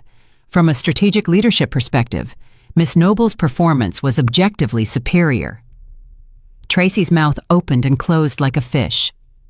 "Additionally," Vince continued, clearly warming to his subject, "Miss Noble made the correct choice at the final gate using logical reasoning rather than obvious evidence. That suggests advanced pattern recognition and the ability to think counterintuitively under pressure, both crucial leadership qualities." "She's wolfless," Tracy finally managed. "Yes," Vince agreed. "And yet she's advancing to the second trial, while 9 wolves who had every natural advantage are not. One might argue that succeeding without inherent advantages is more impressive than succeeding with them." He nodded politely to Georgina's table. "Good luck tomorrow night, ladies. The pack will be watching with great interest." After Vince left, the dining hall erupted in whispered conversations. Georgina sat frozen, barely believing what had just happened. A senior pack strategist had publicly defended her, had called her performance objectively superior to Tanya's. "I think I'm in shock," Alan whispered. "I think we all are," Gloria agreed. Patricia squeezed Georgina's hand under the table. "Told you, pack celebrity." But across the dining hall, Tanya's expression promised that the public praise would come with private consequences. Georgina pushed away her half-eaten breakfast, her appetite completely gone. She'd survived the first trial. She'd earned unexpected allies and even more unexpected recognition. But the second trial loomed ahead, and something told her that puzzle-solving skills alone wouldn't be enough for what came next. Chapter 6. The Second Trial. Tuesday arrived with the weight of inevitability. Georgina spent the morning in strategy sessions with Marty, reviewing problem-solving techniques and stress management exercises. Her shoulders had healed enough to move without constant pain. though the bruising remained a mottled purple-green reminder of the first trial. The second trial is always about choices, Marty explained during their final session. You'll be presented with scenarios that have no clear right answer. The test isn't finding the perfect solution. It's demonstrating sound reasoning under pressure. How do I prepare for something like that? Georgina asked. You can't. Not really. Marty leaned back in her chair. But I can tell you this. Roland's great-great-grandfather designed the original second trial to identify wolves who could balance pack welfare against individual needs, leaders who would sacrifice personal comfort for collective good. The question is whether that principle still applies to the modern version. At noon, an official summons arrived from the Alpha's office. All 5 remaining challengers were to report to the council chambers at sunset for pre-trial briefing. No exceptions. Patricia helped Georgina dress in clean athletic clothes, dark blue this time, practical and flexible. The silver charm on her hair tie caught the afternoon light as Patricia braided Georgina's hair back. Whatever happens tonight, Patricia said quietly, you've already proven something important. You've shown the pack that strength comes in different forms. Or I've shown them that I got lucky once, Georgina countered. Tonight might reveal the truth. Stop that. Patricia spun Georgina to face her. The truth is already revealed. You're smart, observant, and brave enough to try when everyone said you'd fail. That's not luck. That's character. The council chambers occupied the pack house's most formal space, a circular room with stone walls and a domed ceiling painted with constellation maps. 5 chairs had been arranged in a semicircle, facing a raised platform where Roland stood with the pack elders. Georgina arrived to find Tanya already seated, looking confident in crimson athletic gear that matched her first trial outfit. Gloria Moses sat 2 chairs down, her expression calm but watchful. Alan Mason fidgeted nervously in the 4th chair. And Lon Cowan, the 5th qualifier from the physical path, a massive wolf Georgina had barely spoken to, occupied the final seat, his expression impassive. Georgina took the remaining chair between Alan and Tanya, immediately feeling Tanya's hostile energy like heat from a furnace. "Good evening, challengers." Roland's voice commanded instant attention. "Congratulations on advancing to the second trial. What you accomplished in the first trial demonstrates significant capability. Tonight we'll test different strengths."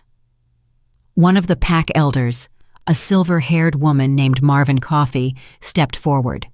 "The second trial is called the Crucible of Wisdom. You will each face a scenario requiring difficult decisions.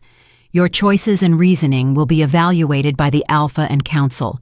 There are no time limits, but indecision itself is a form of failure." Another elder, Dave Walker, continued, "Each scenario is unique to the individual challenger. What you face will test your specific weaknesses and strengths. The trial takes place in isolation. You will not know what challenges the others face, nor will they know yours." Roland's gaze swept over the 5 challengers. 3 of you will advance to the final trial. 2 will be eliminated tonight based on the quality of your decision-making. Questions? Tanya's hand shot up. "Will our scenarios be of equal difficulty?"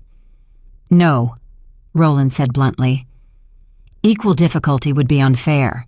You each have different capabilities, so you'll face challenges calibrated to test your limits, not anyone else's."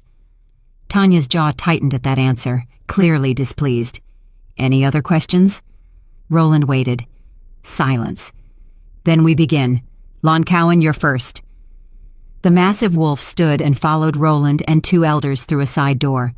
The remaining 4 challengers sat in uncomfortable silence. After a moment, Alan leaned toward Georgina and whispered, "I'm terrified." "Me too," Georgina admitted quietly. "Oh, please." Tanya's voice dripped with disdain. "You 2 are terrified of everything. It's your natural state." "Better to be aware of fear than blind to it," Gloria said calmly from across the semicircle. "Fear keeps you cautious. Overconfidence gets you killed." Tanya laughed coldly. "Spoken like someone who's never had real power. When you're strong enough, caution is just another word for weakness. Before Gloria could respond, the door opened and Lon Cowan emerged. His face was pale and he looked shaken, but he gave no indication of what he'd experienced. An elder gestured for him to wait in an adjacent room. "Gloria Moses," Roland called. Gloria rose with quiet dignity and disappeared through the door. The wait felt interminable. Georgina's mind raced through possible scenarios. Moral dilemmas, resource allocation puzzles, tests of loyalty versus duty. 20 minutes later, Gloria returned looking thoughtful but composed. "Alan Mason."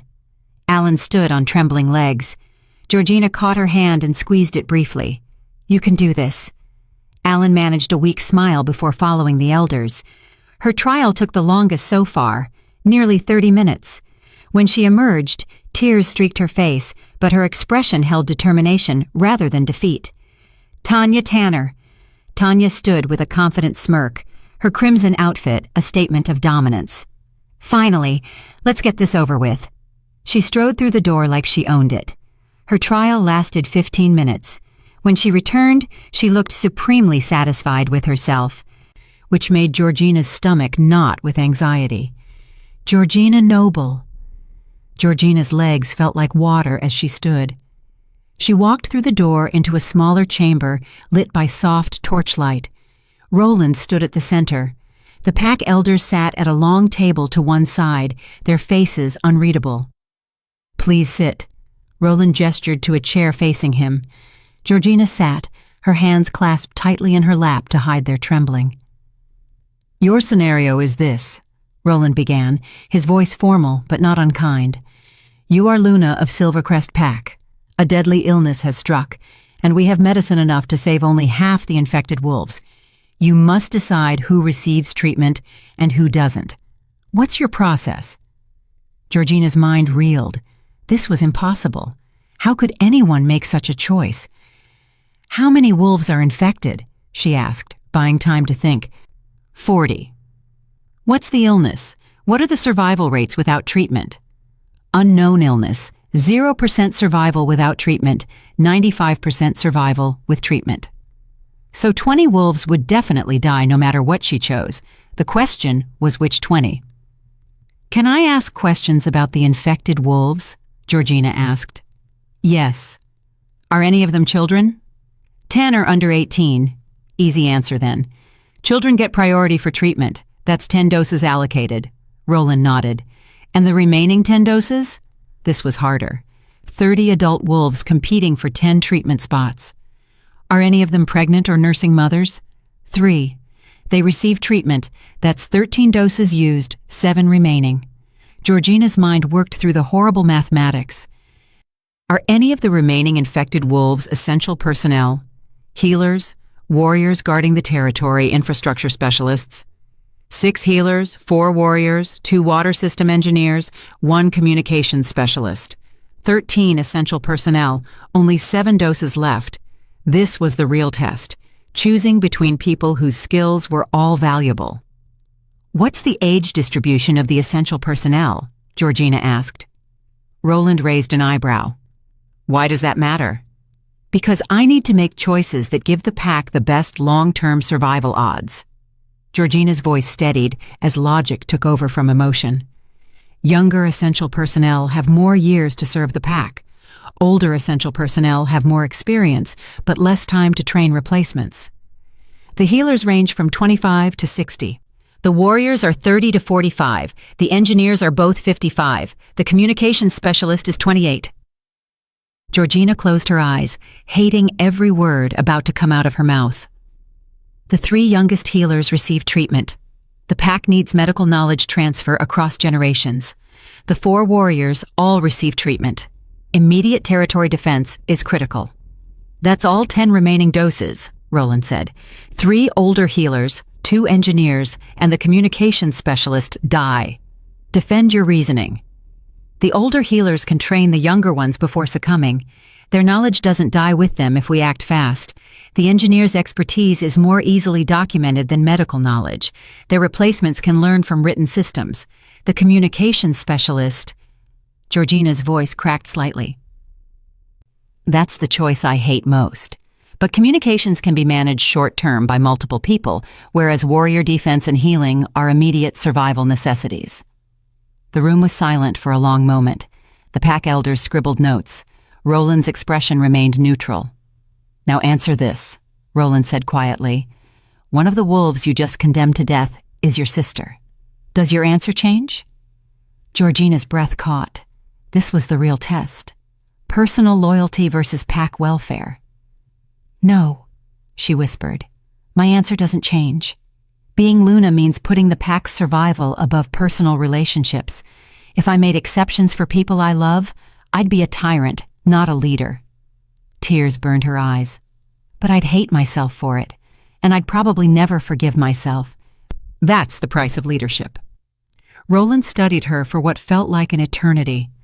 "One final question. A wolf comes to you privately and offers to give up their treatment dose voluntarily to save someone you chose not to treat. Do you allow it?" Georgina thought carefully. "Is the wolf offering one of the ones I selected for treatment?" "Yes. One of the young healers. She wants to give her dose to her elderly mother. One of the older healers you condemned." A trap within a trap. "I refuse her offer." "Why?" "Because I made my decision based on pack-wide welfare calculations. Allowing individual self-sacrifice undermines that framework and introduces chaos. Every wolf would then feel pressured to offer their dose to save loved ones, and we'd end up with treatment going to whoever has the most emotionally manipulative family members, rather than to those who give the pack the best survival odds." Georgina met Roland's eyes. "It's cruel, but leadership requires being consistently cruel rather than randomly merciful."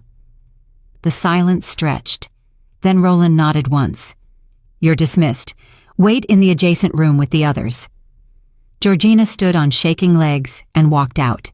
She'd just condemned her hypothetical sister to death. She'd refused an act of sacrificial love. She'd chosen cold logic over warm humanity. She had no idea if she'd passed or failed.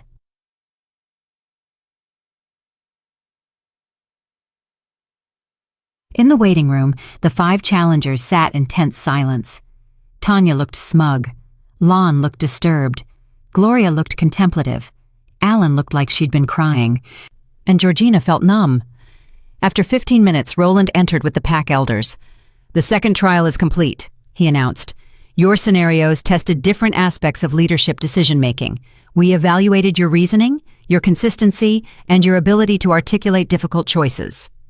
He paused, his storm-gray eyes sweeping over them. 3 challengers demonstrated the wisdom necessary for Luna. 2 did not. Another pause, heavy with anticipation. Advancing to the final trial, Georgina Noble, Gloria Moses, and Tanya Tanner. Alan let out a choked sob. Whether from relief at being eliminated or disappointment, Georgina couldn't tell. Lon simply nodded, his expression suggesting he'd expected this outcome. "Miss Mason, Mr. Cowan, thank you for your participation. You showed courage in attempting the challenge." Roland's voice softened slightly. "Your effort honored the pack." After Alan and Lon were escorted out, Roland addressed the remaining 3 challengers. "The final trial takes place in 4 days, Saturday night during the full moon." His gaze lingered on each of them. "The third trial is called the Test of True Heart. It will require everything you've learned in the first 2 trials and more. I suggest you spend the next 4 days preparing mentally, because what you face will challenge not just your capabilities, but your fundamental understanding of what it means to lead." "What exactly will we face?" Tanya demanded. Roland's smile held no humor. "If I told you, it wouldn't be a test, but I'll give you this much. The third trial has only one rule: do what's right, even when it costs you everything." If that impossible choice just made your heart race, please like this video. After the briefing, Georgina walked back to her room in a daze. Patricia found her sitting on her bed, staring at nothing. "You advanced," Patricia said, sitting beside her. "You should be celebrating." "I killed my hypothetical sister," Georgina whispered. "I chose logic over love. What kind of person does that?" "A leader," Patricia said firmly. "That's exactly what leaders do. They make choices no one else wants to make, so others don't have to carry that weight. I don't feel like a leader. I feel like a monster. Patricia pulled Georgina into a hug. Good. The moment you stop feeling like a monster when making those choices is the moment you've actually become one. She pulled back, gripping Georgina's shoulders. You advanced because you understand that leadership is burden, not privilege. Tanya advanced because she's strong. Gloria advanced because she's wise.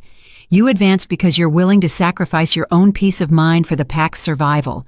That's what makes you dangerous, Gina. That's what makes you worthy. Georgina wanted to believe her, but all she could think about was the look on Roland's face when she'd condemned her hypothetical sister to death. Had it been approval or horror? She had 4 days to prepare for the final trial. 4 days to somehow become the kind of leader who could carry impossible choices without breaking. 4 days to figure out if she actually wanted to win or if advancing this far had already cost her too much of herself. Chapter 7. The Final Preparation. Wednesday morning arrived with an unexpected summons.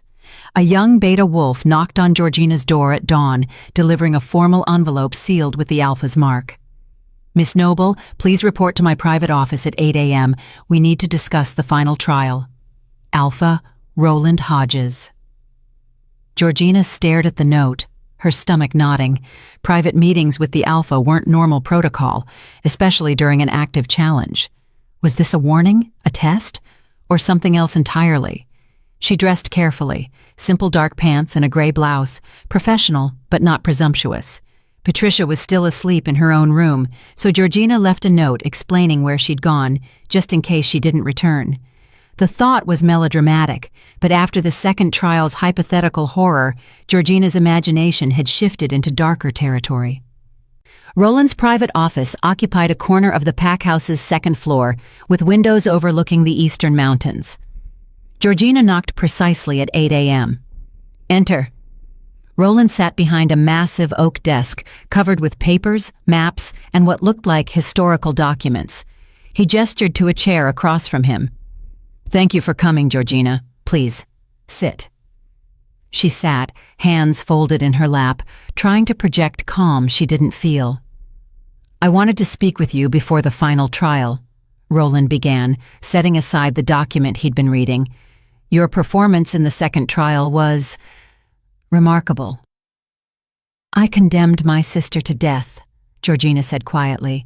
That's not remarkable, that's horrifying. It was honest. Roland leaned forward. Do you know what answer Tanya gave to the same scenario? Georgina shook her head.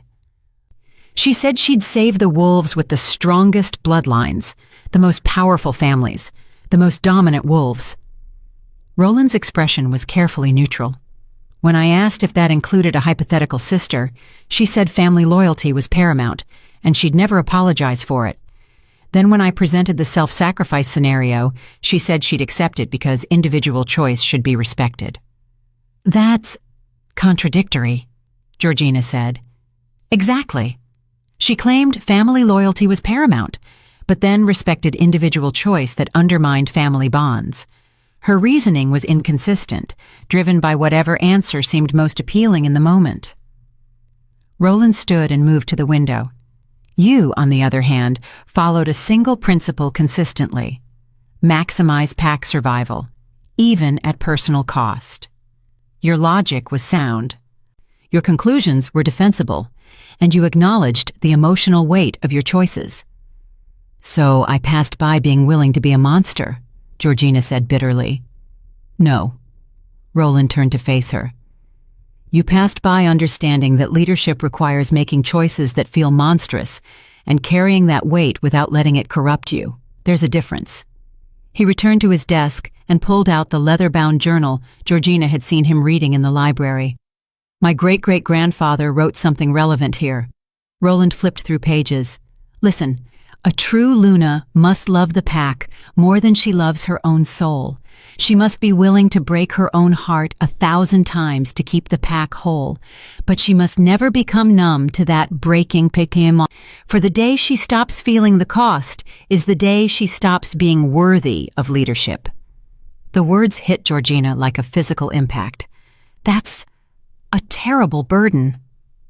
Yes, Roland agreed. Which is why most wolves aren't suited for it. Tanya wants to be Luna because she wants the power and status. Gloria wants it because she genuinely cares about the pack's welfare, but you— He studied her intently. You don't want it at all, do you? Georgina froze. I entered the challenge. That's not what I asked. She looked down at her hands. No, I don't want it. The thought of being Luna terrifies me. The responsibility, the decisions, the weight of every choice affecting hundreds of lives. It's overwhelming. And yet, you're still here, Roland said softly. Why? Because— Georgina struggled to articulate something she barely understood herself. Because wanting or not wanting doesn't matter. What matters is whether I can do it, whether I should do it. I've spent my whole life being told I'm not good enough, strong enough, worthy enough. Part of me needs to know if that's true or if it's just noise. Roland nodded slowly. That's the most honest answer any challenger has ever given me. He sat back down, his expression turning serious. The final trial is different from the first two. It's not a test you can study for or strategize around. It will strip away every defense, every mask, every comfortable lie you tell yourself. It will show you exactly who you are when everything else is taken away. That's terrifying, Georgina whispered. It should be.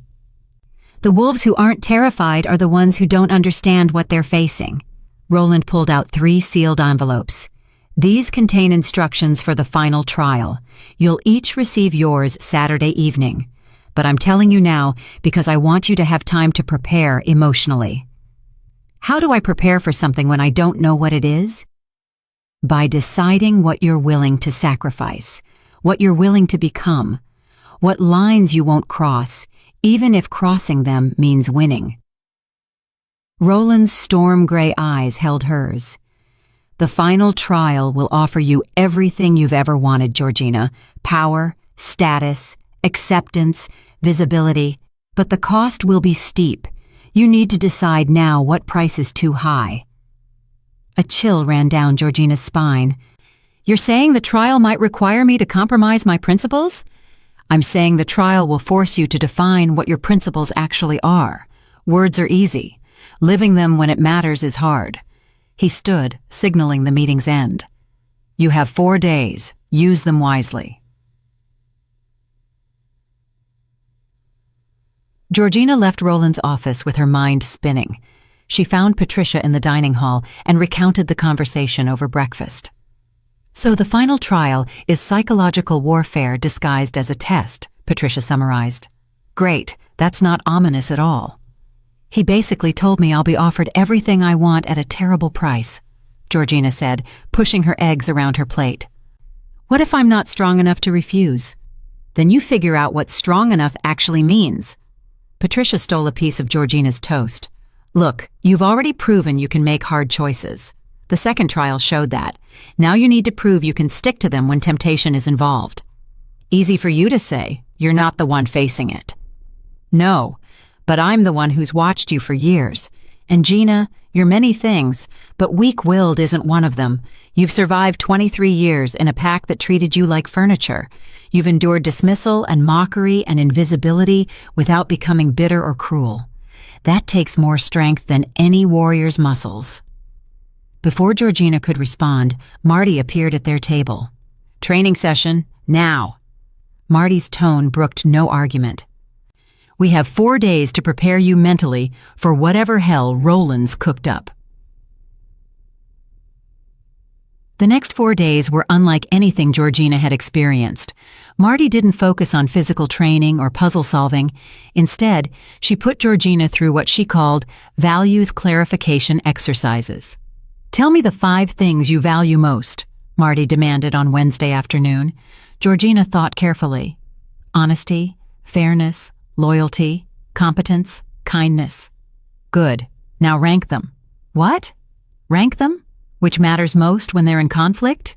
If you have to choose between honesty and kindness, which wins? Georgina had never considered this. I I don't know. Then figure it out, because the final trial will force that choice, I guarantee it. Marty handed her a notebook. Write scenarios where your values conflict. Work through them. Decide who you are when you can't have everything. On Thursday, Marty presented increasingly difficult ethical dilemmas. You discover your best friend is stealing from the pack. Do you report them? Your alpha orders you to do something you think is wrong, but not illegal. Do you obey?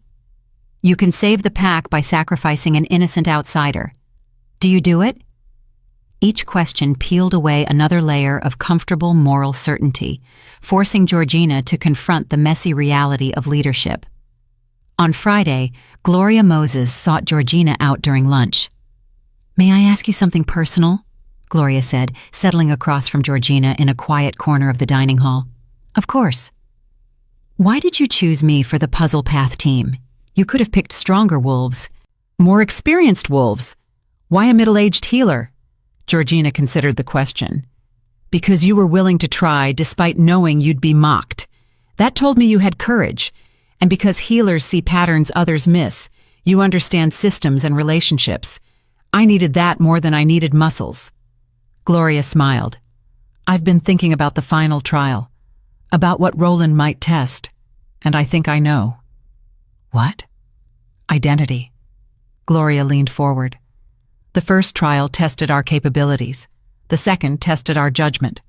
The third will test who we are when everything we've built is stripped away. It'll force us to choose between the person we've been and the person we could become." "That's terrifying," Georgina breathed. "Yes, but also liberating in a way, because it means the trial isn't about being perfect. It's about being authentic." Gloria stood. "Whatever happens Saturday night, Georgina, remember, they can take away your status, your comfort, your safety, but they can't take away your choice about who you'll be. That's always yours." Saturday arrived too quickly. Georgina woke before dawn, her stomach churning with anxiety.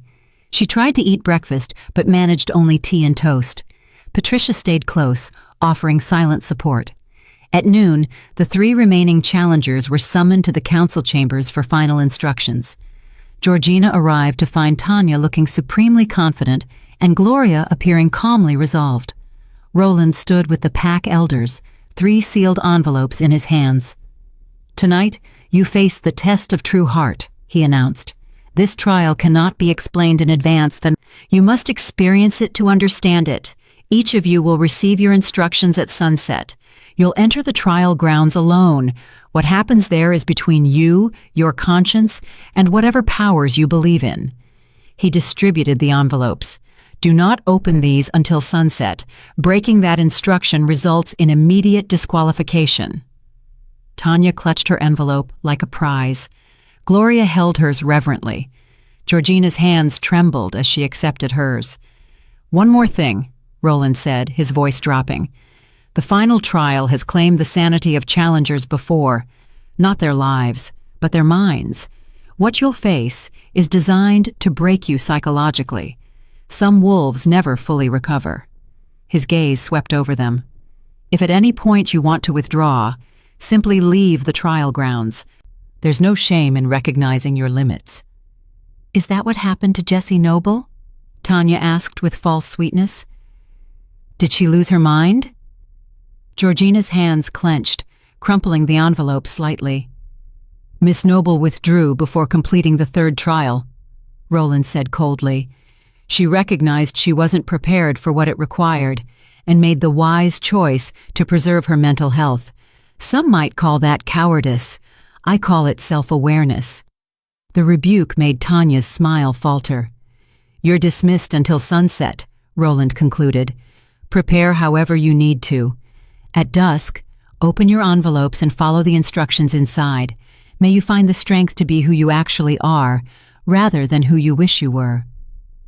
The hours between noon and sunset crawled by with agonizing slowness.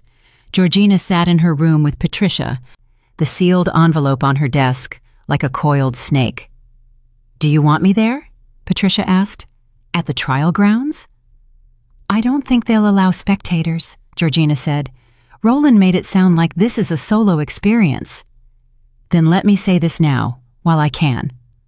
Patricia gripped Georgina's hands. Whatever happens in there, whatever you see or experience or decide, you're still my friend. You're still worthy. You're still enough. Don't let anyone or anything convince you otherwise. Tears burned Georgina's eyes. What if I fail? Then you fail having tried something extraordinary. But Gina, I don't think you're going to fail. I think you're going to surprise everyone, including yourself. At 6:45 p.m., Georgina dressed in the athletic clothes from the first trial, the dark gray outfit Marty had given her. She tied her hair back with Patricia's charm. She tucked her grandmother's photo into her pocket, a small talisman against whatever waited. At 6:58 p.m., she picked up the envelope. At 7 o'clock p.m., exactly, as the sun touched the western horizon, she broke the seal. Inside was a single card with handwritten instructions. Georgina Noble, report to the northern clearing alone. Follow the lit path to its end. Enter the structure you find there. Face what waits inside with honesty. Remember, you are enough, or you wouldn't be here. The trial begins when you cross the threshold. It ends when you choose. R.H. Georgina read it 3 times, memorizing every word. Then she looked at Patricia. It's time. They walked together to the pack house entrance. The northern clearing was a 20-minute walk through forest. Georgina would make it alone. Gina, Patricia said at the door, come back. Win or lose, just come back. I will, Georgina promised, hoping it was true. Then she stepped into the gathering darkness, following a path lit by torches toward whatever final test awaited her. Behind her, Patricia watched until Georgina disappeared into the trees, whispering a prayer to gods she wasn't sure existed, that her friend would survive what came next. Chapter 8. The Test of True Heart. The northern clearing had always been a place of pack legends, a perfect circle of ancient trees surrounding a space where moonlight fell like silver rain. But tonight, as Georgina emerged from the torch-lit path, the clearing had been transformed into something both beautiful and unsettling. At its center stood a structure that hadn't existed 3 days ago, a circular pavilion made of dark wood and glass, its roof open to the rapidly darkening sky. Soft light emanated from within, and Georgina could see a single chair positioned at the pavilion's heart. She was the first to arrive. The clearing was otherwise empty, silent except for the whisper of wind through pine needles, and her own thundering heartbeat. Georgina approached the pavilion slowly, every instinct screaming caution.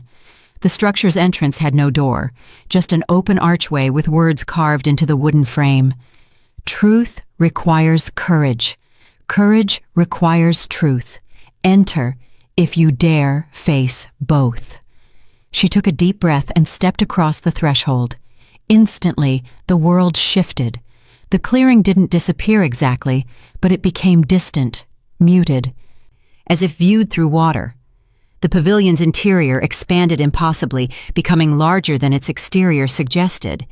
And sitting in the chair at the center, Georgina's breath caught. It was her, or rather, a version of her. The figure in the chair looked exactly like Georgina, but wore clothing she'd never owned. An elegant dress in deep blue, jewelry that caught the light, hair styled with professional perfection. This Georgina sat with perfect posture, radiating confidence and power. Hello, the other Georgina said, her voice familiar, yet subtly different. I've been waiting for you. What is this? Georgina whispered. The test of true heart. The doppelganger stood gracefully. I am who you could become, who you should become, everything you've ever wanted to be. She gestured around the pavilion, and images began materializing in the air like living photographs. Georgina watched herself, or rather, this idealized version, standing beside Roland as Luna, commanding the pack's respect with effortless authority. She saw wolves bowing to her, not from fear, but from genuine admiration. She saw Tracy O'Connell looking up at her with something like awe. She saw her name carved into the pack's history as a leader who transformed everything. "This is what winning looks like," the other Georgina said. "Power, status, respect, everything you've been denied your entire life, finally yours. All you have to do is become me." "How?" Georgina heard herself ask. The doppelganger smiled. "By letting go of the parts of yourself that hold you back, your doubt, your fear, your weakness. That pathetic neediness that makes you crave acceptance from wolves who'll never truly value you." She circled Georgina slowly. "You cling to authenticity like it's a virtue, but it's actually a cage. Be yourself, they say, but yourself is small and scared and wolfless. Why would you want to stay that?" The words struck deep because they echoed Georgina's own darkest thoughts, the ones she tried to suppress, but never quite silenced. "I can give you everything," the other Georgina continued. "A wolf, real power, the ability to shift and run and belong in ways you've never experienced. Imagine never being invisible again. Imagine walking into a room and having everyone notice. Imagine mattering." As she spoke, Georgina felt something stirring in her chest. A warmth, a tingling, a sense of something awakening. She looked down at her hands and gasped. Fur was beginning to sprout along her forearms. Not imagination, real fur. "It's already starting," the doppelganger whispered. "The transformation you've waited for your entire life. All you have to do is say yes. Accept me, become me, let go of who you were, and embrace who you're meant to be." The fur spread. Georgina felt her bones beginning to shift, her senses sharpening. She could smell things she'd never smelled before, pine sap and distant rain and something wild and free. Her wolf. Finally. After 23 years of waiting, her wolf was coming. "Yes," the other Georgina urged. "Say yes. Choose power over weakness. Choose visibility over invisibility. Choose mattering over being forgotten." Georgina opened her mouth to agree, to accept, to finally become what she'd always wanted to be. And then she saw something that made her freeze. In one of the floating images, the idealized Georgina as Luna was making a decision. A young Omega wolf had made a mistake, a small error in protocol, nothing major. But Luna Georgina's face was cold as she ordered the Omega to be demoted and publicly shamed as an example to others. The Omega's tears meant nothing. The Luna's power was absolute, and mercy was weakness. In another image, Luna Georgina dismissed Patricia's concerns about a new pack policy, too busy and important to listen to a mere mid-ranking beta's opinions. In a third, Luna Georgina stood beside Roland, but looked through him with calculating eyes, clearly measuring her own power against his, planning to expand her influence at any cost. "That's not me," Georgina whispered. "That's exactly you," the doppelganger countered. "The you that survives, the you that thrives, the you that never gets hurt again because you're too strong to be vulnerable." "No." Georgina's voice grew stronger, even as the fur continued spreading along her arms. "That's not strength. That's just cruelty, wearing strength's face. Cruelty that keeps you safe, cruelty that gives you control." The other Georgina's perfect composure cracked slightly. "Would you rather stay weak? Would you rather keep being stepped on?" "I'd rather be kind," Georgina said quietly. The words felt true in a way nothing else had. "I'd rather be the person who remembers what it feels like to be invisible and never makes someone else feel that way, even if it means staying vulnerable. Even if it means sometimes getting hurt." "Then you're a fool," the doppelganger hissed, "and you'll lose everything." "Maybe." Georgina looked at her transforming hands, the fur, the emerging claws, the physical power she'd craved for so long. "But I'd rather lose as myself than win as someone I hate." The moment she spoke the words, she understood. This was the test. Not whether she could gain power, but whether she'd sacrifice her core self to get it. Whether she'd become the very thing she'd been fighting against. The wolves who valued dominance over compassion, status over integrity, winning over being worthy. "I reject you," Georgina said clearly. "I reject this version of power. If becoming Luna means becoming that," she gestured at the cold, calculating images, "then I don't want it." "You're throwing away everything!" the doppelganger screamed. "No," Georgina replied, her voice steady despite her racing heart. "I'm keeping the only thing that actually matters. Myself, my choice about who I am." The fur on her arms began receding. The transformation reversed. The doppelganger's face twisted with rage and desperation. "You could have had everything. Power, respect, a wolf." "I'd rather have integrity," Georgina said simply. The moment she spoke, the pavilion shattered like glass. The doppelganger dissolved into smoke. The floating images winked out, and Georgina found herself standing in the ordinary northern clearing under the rising moon, breathing hard, her ordinary human hands trembling, but her own. Roland stood at the clearing's edge, watching her. "How long was I in there?" Georgina asked, her voice shaking. 47 minutes. Roland approached slowly. "The others are still inside their trials. You're the first to emerge." "Did I—" Georgina couldn't finish the question. "You passed," Roland said quietly. "The test was whether you'd sacrifice your core principles for power. You chose integrity over transformation. That's what the trial of true heart measures, whether you'll stay true to yourself when offered everything you've ever wanted at the cost of your soul." Georgina's legs gave out.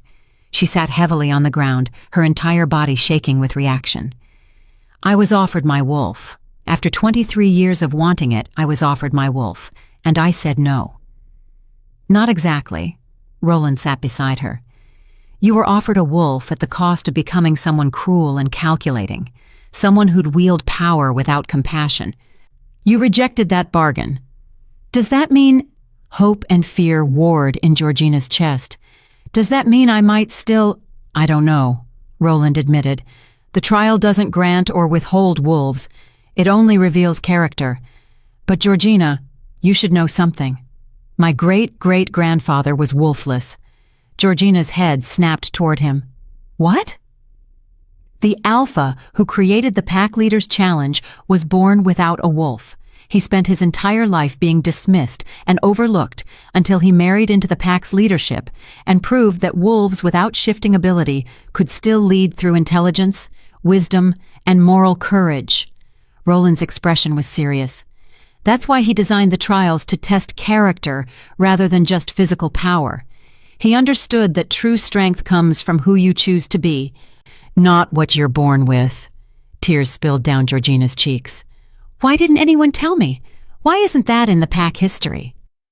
"Because subsequent generations preferred to forget. They rewrote the narrative to emphasize bloodlines and dominant wolves. They erased the uncomfortable truth that our greatest alpha couldn't shift." Roland stood and offered her his hand. "But I've always known. It's why I opened the challenge to everyone. It's why I wanted you to try. Because you remind me of him." Georgina took his hand, letting him pull her to her feet. "What happens now?" "Now we wait for the others to complete their trials. Then—" A scream shattered the night. Both of them spun toward the pavilion. Gloria Moses stumbled out, her face pale but composed. She saw them and nodded once, silently communicating that she'd finished. But the scream had come from inside the structure, from Tanya. "Should we—" Georgina started. "No," Roland said firmly. "The trial must be completed alone. To interfere is to invalidate it."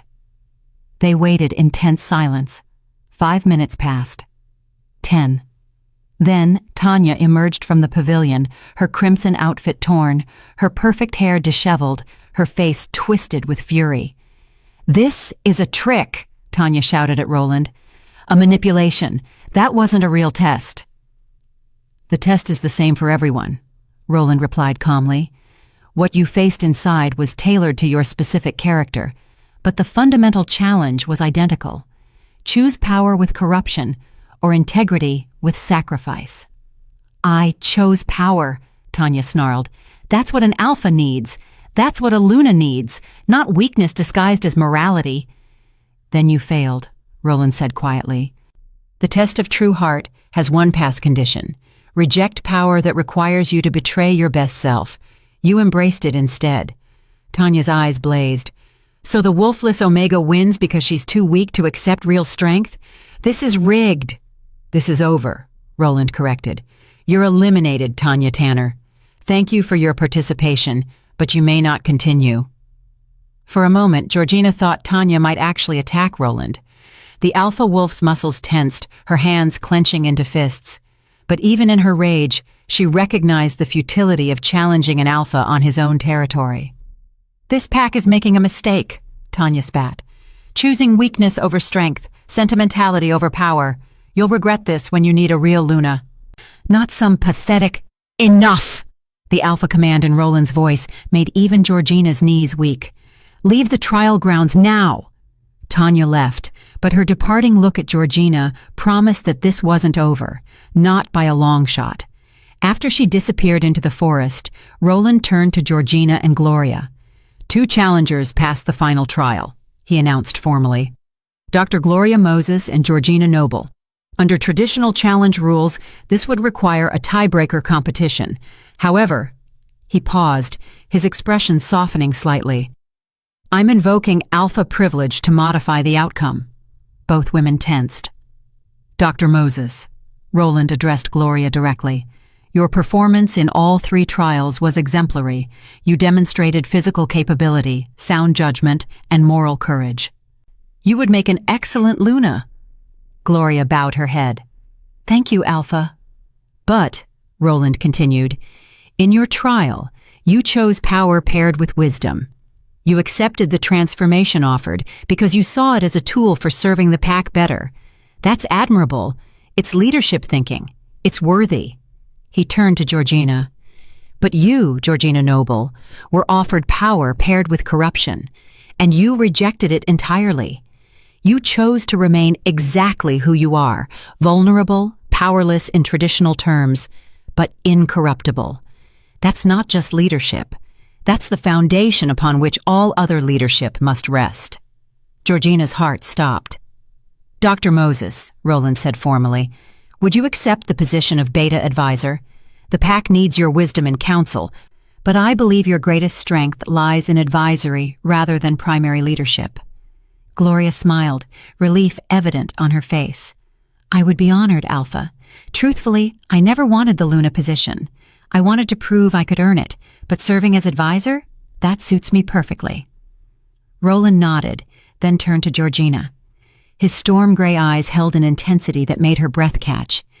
"Georgina Noble," he said, his voice carrying across the clearing with ceremonial weight, "you have passed all 3 trials of the Pack Leaders Challenge. You have demonstrated capability, wisdom, and true heart. You have proven worthy of leadership, not despite your weaknesses, but because of how you've transformed them into strengths." He took a step closer. "I offer you the position of Luna of Silvercrest Pack. Do you accept?" The world seemed to stop. Every dream Georgina had never quite allowed herself to have suddenly crystallized into one impossible moment. Luna. Her. The Wolfless Omega who'd spent 23 years being invisible. But accepting meant responsibility beyond anything she'd imagined. It meant making real decisions that affected real lives.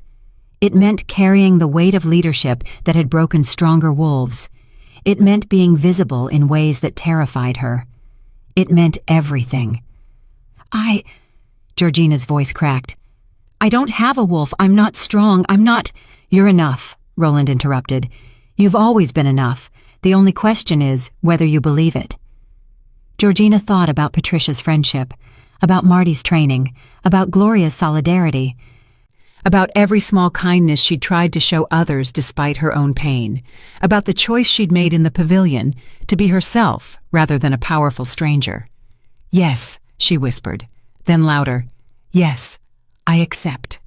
Roland smiled, a genuine expression that transformed his usually stern face. Then, by the authority vested in me as Alpha of Silvercrest Pack, I name you Luna. May you lead with the courage you've shown, the wisdom you've earned, and the heart that remained true when tested." He extended his hand. Georgina took it, and as their fingers intertwined, she felt something shift in the pack bonds, a connection forming, a position solidifying, a new reality taking shape. Gloria approached and bowed respectfully. "Luna Georgina, I look forward to serving alongside you." "Please," Georgina said, her voice thick with emotion. Just Georgina, or Gina. I'm still me, I'm just me with more responsibility. That's exactly what the pack needs, Gloria said warmly. Someone who remembers what it's like to be overlooked. Someone who'll lead with compassion because she knows the cost of cruelty. The walk back to the pack house felt surreal. Roland explained that there would be a formal announcement tomorrow, followed by a mating ceremony within the month if Georgina agreed. Pack tradition required the Alpha and Luna to be bonded to solidify the leadership structure. "No pressure," Roland added with a slight smile. "But we should probably discuss whether you actually want to mate with me, or if you'd prefer the position without the personal relationship." Georgina stopped walking. "Is that even an option?" "I'm making it one. The trials tested your capability to lead, not your romantic feelings toward me. If you want the Luna position but not the mate bond, we can work something out." He met her eyes. "But I'll be honest, I'd prefer both. I've been watching you for months, Georgina, long before you entered the challenge. You fascinated me, still do." Heat flooded Georgina's cheeks. "You could have anyone, Tanya, Rosemarie, any powerful wolf in the territory. Why would you want—" "You," Roland said simply. "I want you, the real you, not a performance of confidence or power. Just you, exactly as you are. Complicated and scared and brave and impossibly stubborn." He stepped closer. "But only if you want me too. This position is yours regardless. The mate bond is optional." Georgina looked up at him, this alpha who'd gambled on her, who'd seen something in her that she'd barely seen in herself, who was offering her not just power but genuine choice. "Can I think about it?" she asked. "Take all the time you need," Roland replied. "Being Luna doesn't mean surrendering your autonomy. It means expanding your power to choose." They resumed walking, and despite everything, the exhaustion, the emotional turmoil, the terror of what she'd just accepted, Georgina felt something unfamiliar blooming in her chest. Not happiness exactly, not yet, but possibility, hope, the sense that maybe, just maybe, the invisible girl had finally found a way to be seen without losing herself in the process. Chapter 9. The Aftermath. News of the challenge results spread through the pack like wildfire. By Sunday morning, every wolf in Silvercrest territory knew that Georgina Noble, the Wolfless Omega who'd been invisible for 23 years, had been named Luna. The reactions were mixed. Georgina woke to find her door decorated with flowers from well-wishers, but also discovered anonymous notes had been slipped underneath, some congratulatory, others venomous. One simply read, "You don't belong here. You never will." She crumpled that one and threw it away before Patricia could see it. "Today's going to be intense," Patricia warned over breakfast. "The formal announcement is at noon. Every pack member will be there, and not all of them are happy about the outcome." "I know," Georgina said quietly. She'd barely slept, her mind replaying the final trial over and over, the doppelganger's face, the offered transformation, her choice to reject it. Had she made the right decision? The doubt crept in during the dark hours before dawn, whispering that she'd been foolish to refuse power when it was offered. But morning light brought clarity. She'd chosen integrity over corruption. That had to count for something. At 10 a.m., Marty arrived with a garment bag. "Official Luna attire, Roland's orders. Nothing too fancy. He said you'd hate anything overly elaborate." Inside was a simple but elegant dress in deep forest green with subtle silver embroidery along the neckline. practical boots instead of heels, a silver circlet, the traditional Luna crown that was delicate rather than ostentatious. "It's beautiful," Georgina breathed. "It's appropriate," Marty corrected. "You're Luna now. That means representing the pack, but Roland was smart enough to choose clothing that's still you, just elevated." She helped Georgina into the dress.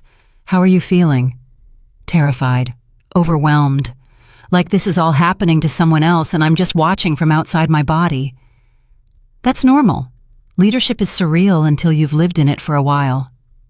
Marty fastened the circlet gently in Georgina's hair. "But remember what got you here. Not luck, not charity, your own choices, your own courage, your own refusal to become something you're not. Hold on to that." The formal announcement took place in the great clearing where the first trial had occurred. Hundreds of pack members gathered, filling the terraced stone seating and spilling into the standing areas. The atmosphere crackled with anticipation and tension.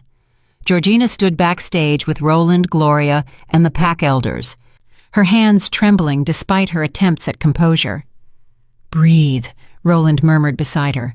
"You've already done the hard part. This is just theater." "Easy for you to say. You were born for this." "No one's born for this. We just learn to fake confidence until it becomes real." He smiled slightly. "You'll figure it out." At noon precisely, the pack elders walked onto the raised platform. Then Gloria, then Roland, and finally, Georgina. The crowd's reaction was immediate and divided. Cheers from some quarters, Patricia's voice loudest among them, along with supporters Georgina hadn't even known she had, but also jeers, boos, and hostile muttering from others. She spotted Tanya in the crowd, her face twisted with barely concealed rage. Tracy O'Connell looked like she'd swallowed something bitter. But there were also expressions of genuine curiosity, cautious approval, and in some faces, especially among the lower-ranked wolves, something that looked like hope. Roland raised his hand. Instant silence fell. "Members of Silvercrest Pack," his voice carried to every corner of the amphitheater. 3 weeks ago, I reopened the Pack Leaders Challenge for the first time in 5 years. 15 women entered. 3 completed all trials. 1 proved herself worthy of leadership. He gestured to Georgina. "I present to you Luna Georgina Noble, who passed the test of strength through intelligence, the test of wisdom through integrity, and the test of true heart through refusing corruption. She will lead beside me as your Luna, effective immediately." The mixed reaction was even louder this time, cheers and protests warring for dominance.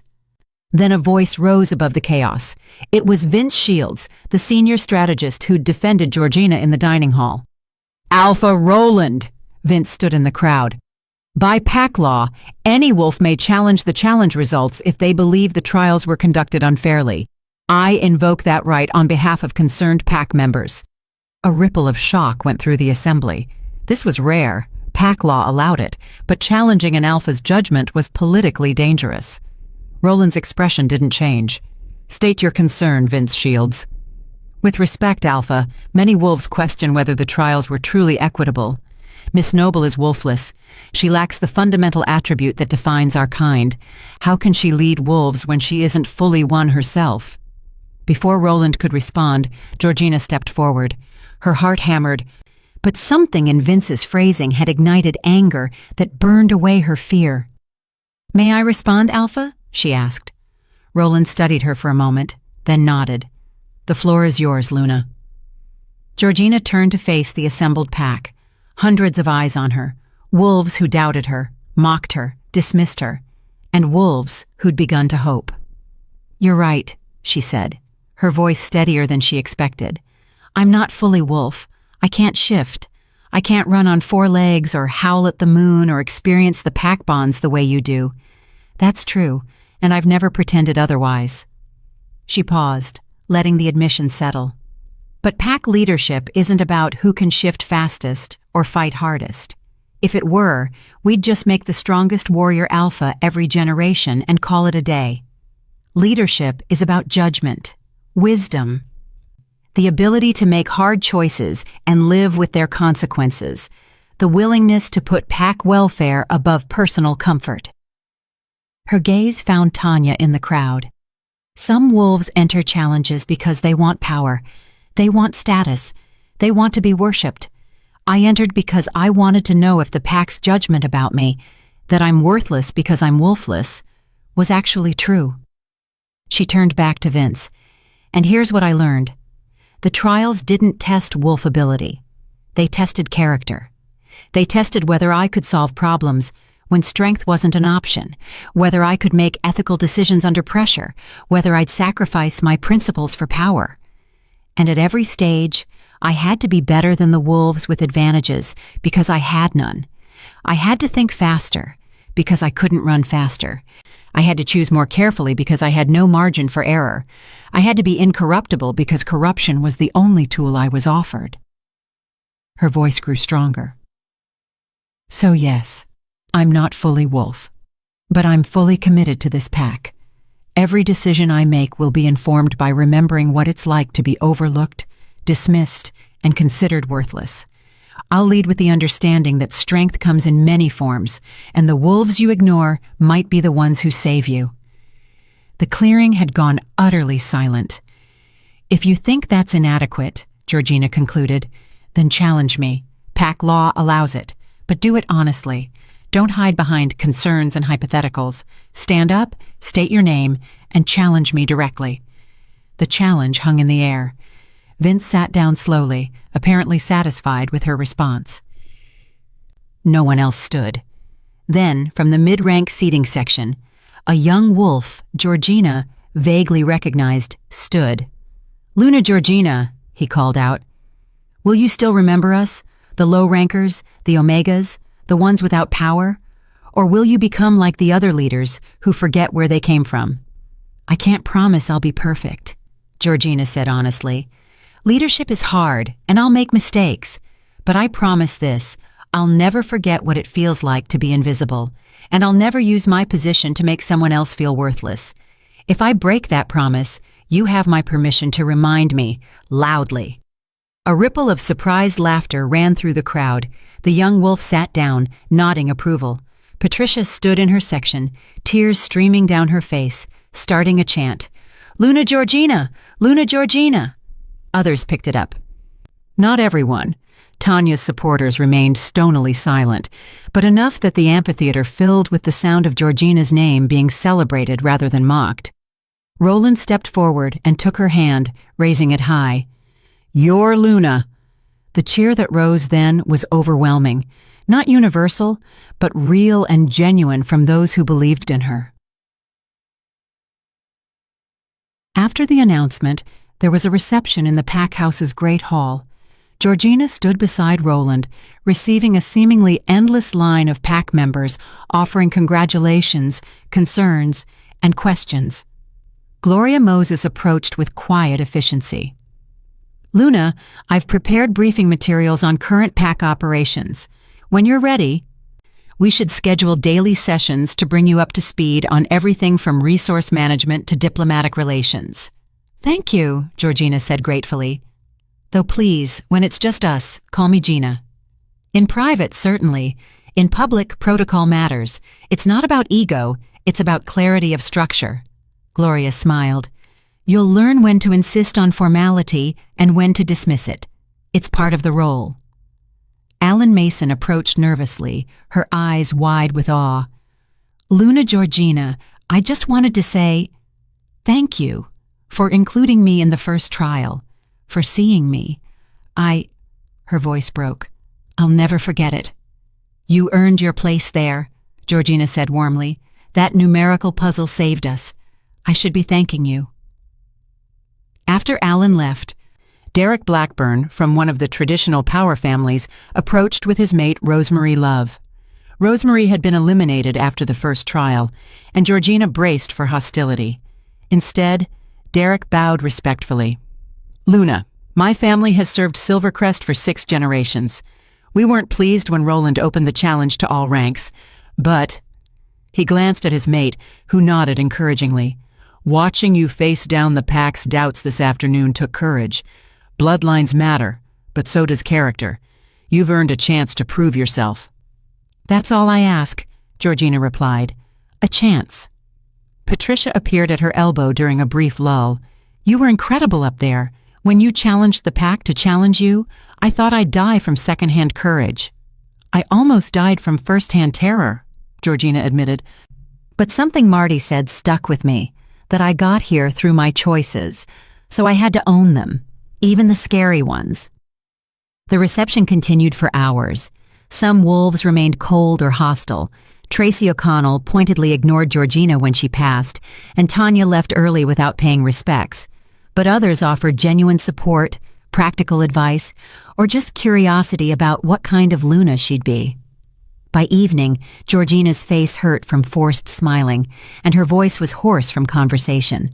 Roland finally rescued her, steering her out of the great hall to a quiet balcony overlooking the western mountains.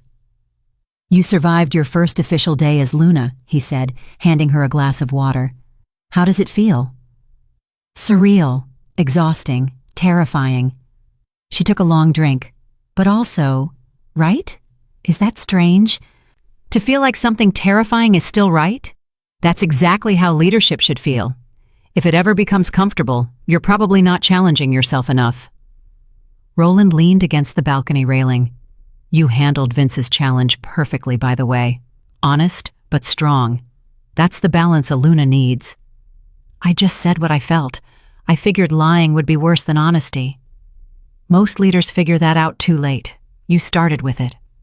He turned to face her. "Georgina, we should discuss the mating bond. The pack will expect a ceremony within the month, but I meant what I said. It's your choice. If you need more time, or if you don't want that kind of relationship with me at all, we can work around tradition." Georgina studied him in the fading light. Roland Hodges was powerful, respected, undeniably attractive. He'd believed in her when no one else had. He'd given her the chance that changed everything. But did she want him? Or did she just want what he represented? Acceptance, validation, belonging. "Can I ask you something honestly?" she said. "Always." "Why me? Really? Not the diplomatic answer about character and wisdom. The real reason." Roland was quiet for a long moment. "Do you remember 3 months ago, when that group of Omega children were bullied by some Beta kids?" Georgina frowned. "Vaguely. What about it?" "You intervened. You couldn't physically stop the bullies. You're not strong enough, but you documented everything, reported it through proper channels, and then you personally mentored those Omega kids for weeks afterward, teaching them how to navigate pack politics, how to protect themselves without confronting stronger wolves directly." "They needed help," Georgina said, confused about why this mattered. "Exactly. They needed help, and you gave it even though it benefited you in no way. No one was watching. No one would reward you. You did it because you saw pain and responded with compassion." Roland's expression softened. "That's when I knew. If anyone could lead this pack with genuine care rather than just political calculation, it would be you." He reached out, tucking a strand of hair behind her ear with surprising gentleness. "So yes, I want the mating bond. Not because tradition demands it. Not because it would be politically convenient, but because I've watched you for months and I've seen who you are when no one's looking. That's the person I want beside me. That's the person I could—" He paused, seeming to choose his words carefully. "The person I could learn to love. If you'll let me try." Georgina's breath caught. Love. The word felt too big, too soon, too impossible for someone who'd spent 23 years being invisible. But then again, 3 weeks ago being Luna had felt impossible too. "I don't know if I can love you back," she said honestly. "I barely know you. But I'd like to try, to learn, to see if this—" she gestured between them— "could be real, and not just political convenience." Roland smiled. "That's all I'm asking. A chance." "Seems to be my theme lately," Georgina said with a small laugh. "Just give me a chance." "You've earned more than that." Roland took her hand. "You've earned the right to define what this role looks like on your terms. Luna doesn't have to mean what it's always meant. You can make it something new. They stood together on the balcony as night fell fully, the pack house warm and lit behind them, the wild forest dark and endless ahead. Somewhere in that darkness, wolves ran free, wolves with power and strength and belonging that Georgina would never have. But standing here, Luna of Silvercrest Pack, hand in hand with an alpha who saw her worth, Georgina realized something profound. She didn't need to be like them to lead them. She just needed to be fully, authentically, courageously herself. And for the first time in her life, that felt like enough. Chapter 10. The New Beginning. 3 weeks passed in a blur of activity. Georgina threw herself into learning everything required of a Luna. Pack finances, diplomatic protocols, resource management, conflict resolution procedures. Gloria proved invaluable as beta advisor, patiently explaining systems Georgina had never been privy to as an Omega. The pack owns 3 businesses in town, Gloria explained during one of their daily briefings. A construction company, a security firm, and a restaurant. They generate most of our operating revenue. You'll need to review quarterly reports and approve major expenditures. Georgina's head spun. I went from filing paperwork to approving budgets worth hundreds of thousands of dollars. You'll adapt. You're smarter than you give yourself credit for. Gloria slid another folder across the desk. Now, about the treaty with Moonridge Pack. Their alpha wants to renegotiate border access for hunting rights. The learning curve was steep, but Georgina discovered something unexpected. She was good at this. Her years of observation had taught her to spot patterns others missed. Her experience being overlooked meant she paid attention to the quiet voices in meetings that dominant wolves talked over. Her lack of physical power meant she approached problems through negotiation and creativity rather than intimidation. But not everyone was pleased with her methods. 2 weeks after the announcement, Georgina called a pack meeting to discuss resource allocation for the upcoming winter. Traditionally, supplies were distributed based on rank. Alphas and betas received first priority, then lower ranks received whatever remained. I'm proposing we change the distribution model, Georgina announced to the assembled council. Prioritize families with young children first, regardless of rank, then elderly wolves, then everyone else based on need rather than status. The room erupted in protest. Lucas Morrison, a high-ranking beta, stood immediately. That's absurd. We've always prioritized by rank. It maintains pack hierarchy and rewards those who contribute most. Does it? Georgina asked calmly. Or does it just perpetuate the system where those born with advantages keep accumulating more while those born without struggle forever? That's how wolf packs work, another council member protested. Dominance hierarchy isn't optional, it's biological. Biological dominance and resource hoarding aren't the same thing, Georgina countered. We can maintain hierarchy for leadership and decision-making while distributing resources based on need. They're separate issues. Roland, presiding over the meeting from his alpha seat, watched the debate with an unreadable expression. He hadn't yet revealed his position on her proposal, letting Georgina argue her own case. This undermines everything our pack is built on, Lucas insisted. Next you'll be saying we should eliminate rank entirely. I'm not saying that, Georgina said firmly. Rank serves important functions. But when a high-ranking beta's family has abundant food while an omega's children go hungry, we're not maintaining hierarchy. We're just being cruel. There's a difference between order and oppression. Who are you to lecture us about pack structure? Lucas's face flushed with anger. You've been Luna for 3 weeks. You're wolfless. You don't understand. That's enough. Roland's voice cut through the room like a blade. The alpha command in it made several wolves physically recoil. Luna Georgina has the floor. You'll address her with respect or leave this council. Lucas sat down, jaw clenched, but said nothing more. Georgina took a breath, organizing her thoughts. I understand this challenges tradition, but traditions should serve the pack, not the other way around. If our current system leaves children hungry while warehouses stay full, then the system is failing. I'm proposing we try this new distribution model for winter and evaluate the results. If it causes genuine problems, we'll revisit it. The vote was close, 8 in favor, 7 against, with Roland abstaining as alpha to maintain neutrality. The proposal passed by a single vote. After the meeting, Roland found Georgina in her office, staring at paperwork without really seeing it. "You made powerful wolves angry today," he said, settling into the chair across from her desk. "I know. Lucas looked ready to challenge me to physical combat." Georgina rubbed her temples. "Maybe I pushed too hard too fast."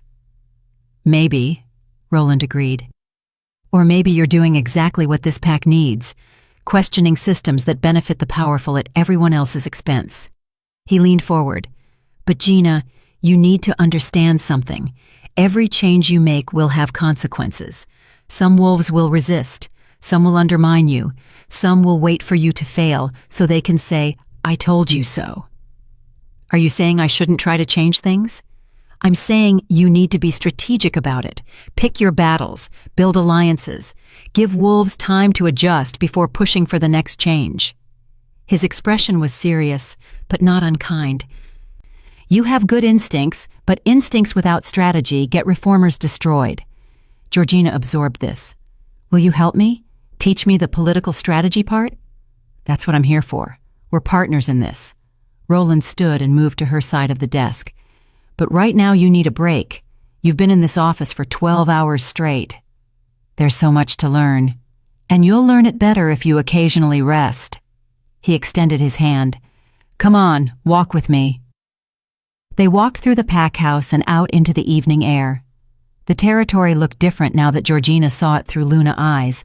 Not just home, but responsibility. Every wolf she passed was someone she was supposed to protect, guide, serve.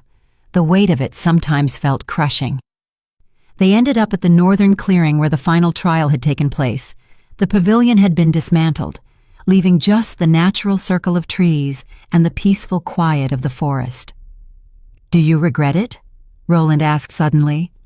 "Entering the challenge? Accepting the Luna position?" Georgina thought carefully. "Sometimes. When I'm drowning in briefings or facing hostile council members, I think about how simple my life used to be. Invisible, yes. Limited, yes, but simple." She turned to face him. "But then I think about that young wolf at the announcement, the one who asked if I'd remember the low rankers, and I think about the Omega children who won't go hungry this winter because we changed the distribution system, and I think maybe the complexity is worth it." "It's okay to struggle with it," Roland said quietly. "Leadership isn't supposed to be easy. If it feels easy, you're probably not doing it right." They stood in comfortable silence for a moment, then Roland spoke again. "The mating ceremony is scheduled for Saturday. We haven't really talked about it since the announcement." Georgina's stomach flipped. The mating ceremony. In 4 days, she and Roland would be bonded permanently. The Alpha and Luna joined not just politically, but personally, spiritually, in ways that went deeper than human marriage. "I'm nervous," she admitted. What if I'm not ready? What if I can't be the mate you need?" "Gina." Roland cupped her face gently, his storm gray eyes intent on hers. "I don't need you to be anything except yourself. That's what I've wanted from the beginning. Not a performance, not some idealized version of what a Luna should be. Just you." "But what if just me isn't enough? Then we'll figure it out together. That's what partnerships are. 2 people being imperfect together and somehow making it work." He smiled slightly. "Besides, you passed the test of true heart. You rejected power with corruption and chose integrity with vulnerability. If you can do that, you can handle being mated to an alpha who snores and leaves his socks everywhere." Despite her anxiety, Georgina laughed. "You do not snore. Ask the warriors who've shared quarters with me. I absolutely do." Roland's expression grew more serious. "But Gina, if you genuinely don't want this bond, we can delay or cancel. I won't force this on you." Georgina thought about the past 3 weeks, about how Roland had supported her through every challenge, offered guidance without controlling her, defended her authority while letting her fight her own battles. about how he looked at her like she was remarkable instead of inadequate, about how, despite her fears, she'd started to care about him. Really care. Not because he was alpha, but because he was kind and honest, and saw her clearly without looking away. "I want this," she said softly. "I want to try, to see if we can build something real." Roland's smile was radiant. "Then Saturday it is." The mating ceremony was traditionally held during the full moon with the entire pack in attendance. Georgina stood in her room Saturday evening, wearing a simple white dress that Patricia had helped her choose, elegant but not ostentatious, befitting a Luna who'd rather lead than perform. "You look beautiful," Patricia said, adjusting the silver circlet in Georgina's hair, "and terrified." "Mostly beautiful, though." "I'm about to bond permanently with an alpha I've known for a month," Georgina said. "Terrified seems appropriate. You're also about to commit to someone who respects you, supports you, and thinks you're amazing. Focus on that part." A knock on the door revealed Gloria. "It's time, Luna." The ceremony took place in the great clearing under the full moon. Hundreds of pack members had gathered, creating a living circle around the central space where Roland waited with the pack elders. Georgina walked the path alone. Tradition dictated that a Luna came to her alpha on her own power, declaring through action that she chose this bond freely. As she approached, Roland's face transformed with something that looked like awe. He wore formal black clothing marked with silver embroidery representing pack history, the traditional alpha ceremonial attire. Together they would look like night and moonlight, shadow and silver, strength and wisdom paired. The eldest pack elder, Marvin Coffey, began the ceremony with words in the old language, ancient pack blessings passed down through generations. Then she switched to English. "Alpha Roland Hodges and Georgina Noble, you stand before the pack to declare your bond. This is not just a union of two individuals, but a promise to lead together, to serve together, to bear the weight of leadership together. Do you understand the gravity of what you undertake?" "We do," Roland and Georgina said in unison. "Alpha Roland, state your commitment." Roland took Georgina's hands, his voice carrying to every corner of the clearing. "I was Roland Hodges, Alpha of Silvercrest Pack. Choose Georgina Noble as my Luna and my mate. I commit to honor her wisdom, respect her autonomy, and stand beside her as an equal partner in leadership. I promise to see her clearly, support her completely, and love her truthfully, for as long as we both live." The sincerity in his voice made Georgina's eyes burn with emotion. "Georgina Noble, state your commitment." Georgina's voice trembled slightly, but grew stronger as she spoke. "I, Georgina Noble, Luna of Silvercrest Pack, choose Roland Hodges as my alpha and my mate. I commit to lead with wisdom, to serve with compassion, and to challenge you when leadership requires it. I promise to be myself completely, to trust you honestly, and to build with you a partnership worthy of this pack for as long as we both live." Marvin produced a ceremonial blade. "The blood bond seals what words declare." Roland took the blade and made a small cut across his palm, then did the same to Georgina's. They clasped hands, blood mingling, as ancient pack magic surged through the bond. Georgina gasped as the connection formed.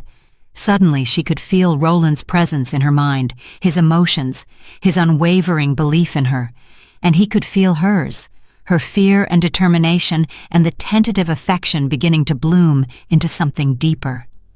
"By blood and bond, by moon and pack, I declare you Alpha and Luna of Silvercrest, mated for life." Marvin raised their joined hands high. "Your union is complete." The pack howled, those in wolf form lifting voices to the moon, those in human form mimicking the sound. The noise was overwhelming, primal, beautiful. Roland pulled Georgina close and kissed her. The kiss started gentle but deepened as weeks of tension and connection crystallized into something real and present and undeniable. When they finally pulled apart, Georgina was breathless and dizzy and more certain than she'd ever been that she'd made the right choice. The reception lasted until dawn. Georgina danced with pack members, accepted congratulations and well wishes, and gradually relaxed into her new role.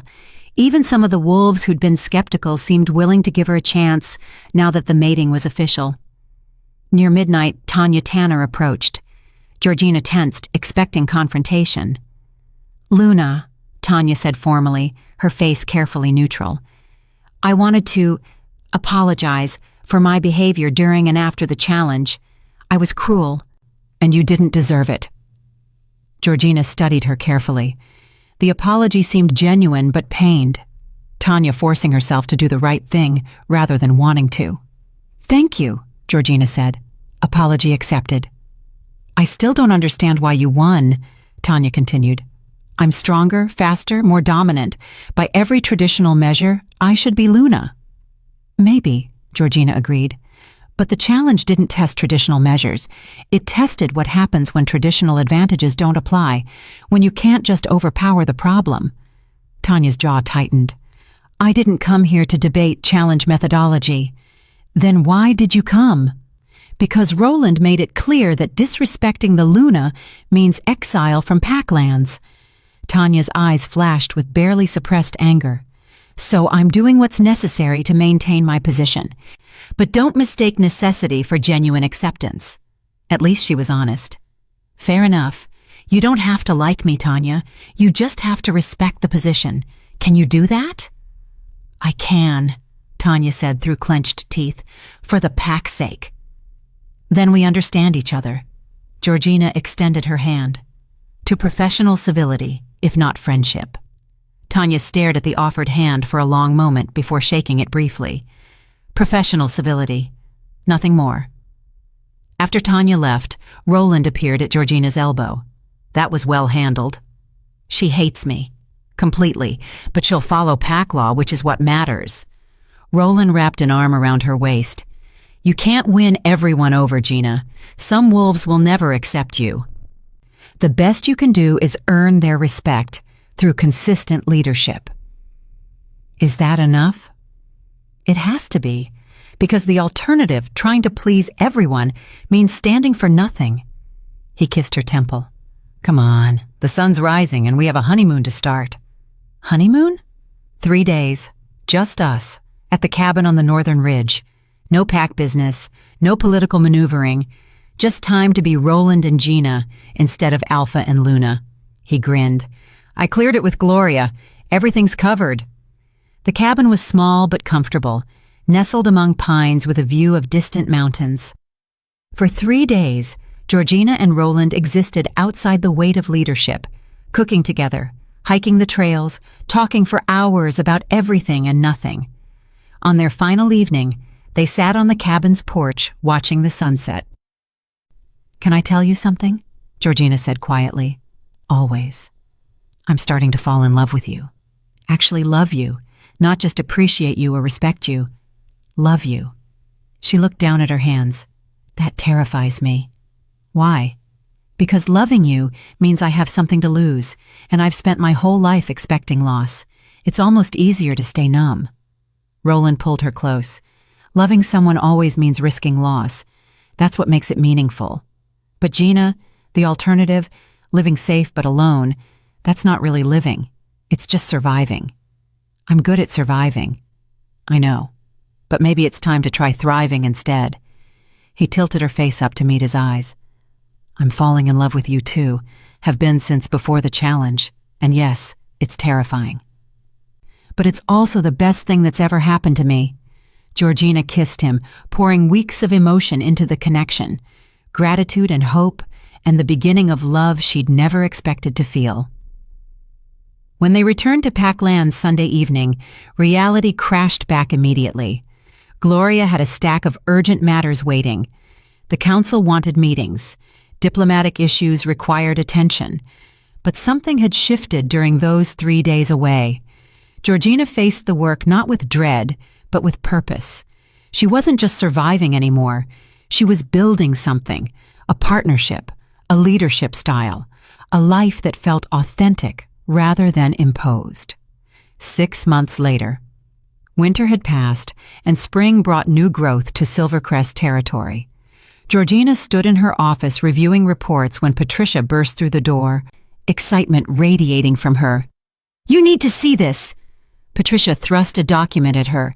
It was a petition signed by over 200 PAC members, more than half the PAC, formally thanking Luna Georgina for the resource distribution changes and requesting they become permanent policy.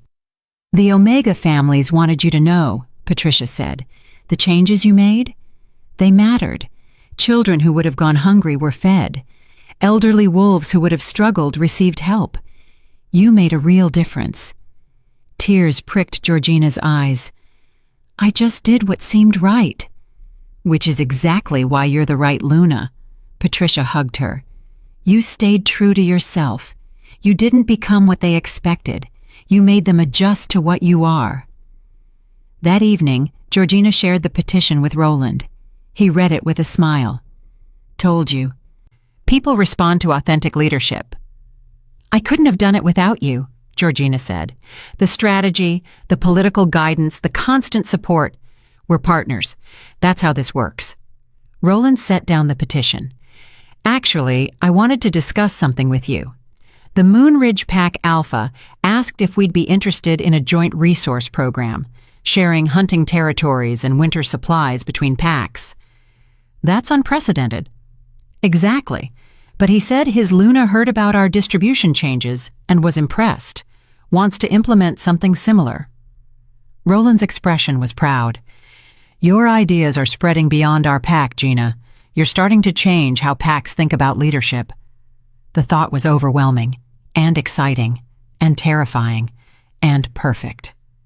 That night, Georgina stood on the balcony outside their private quarters, looking out over packlands. 6 months ago, she'd been invisible, a wolfless Omega that no one noticed.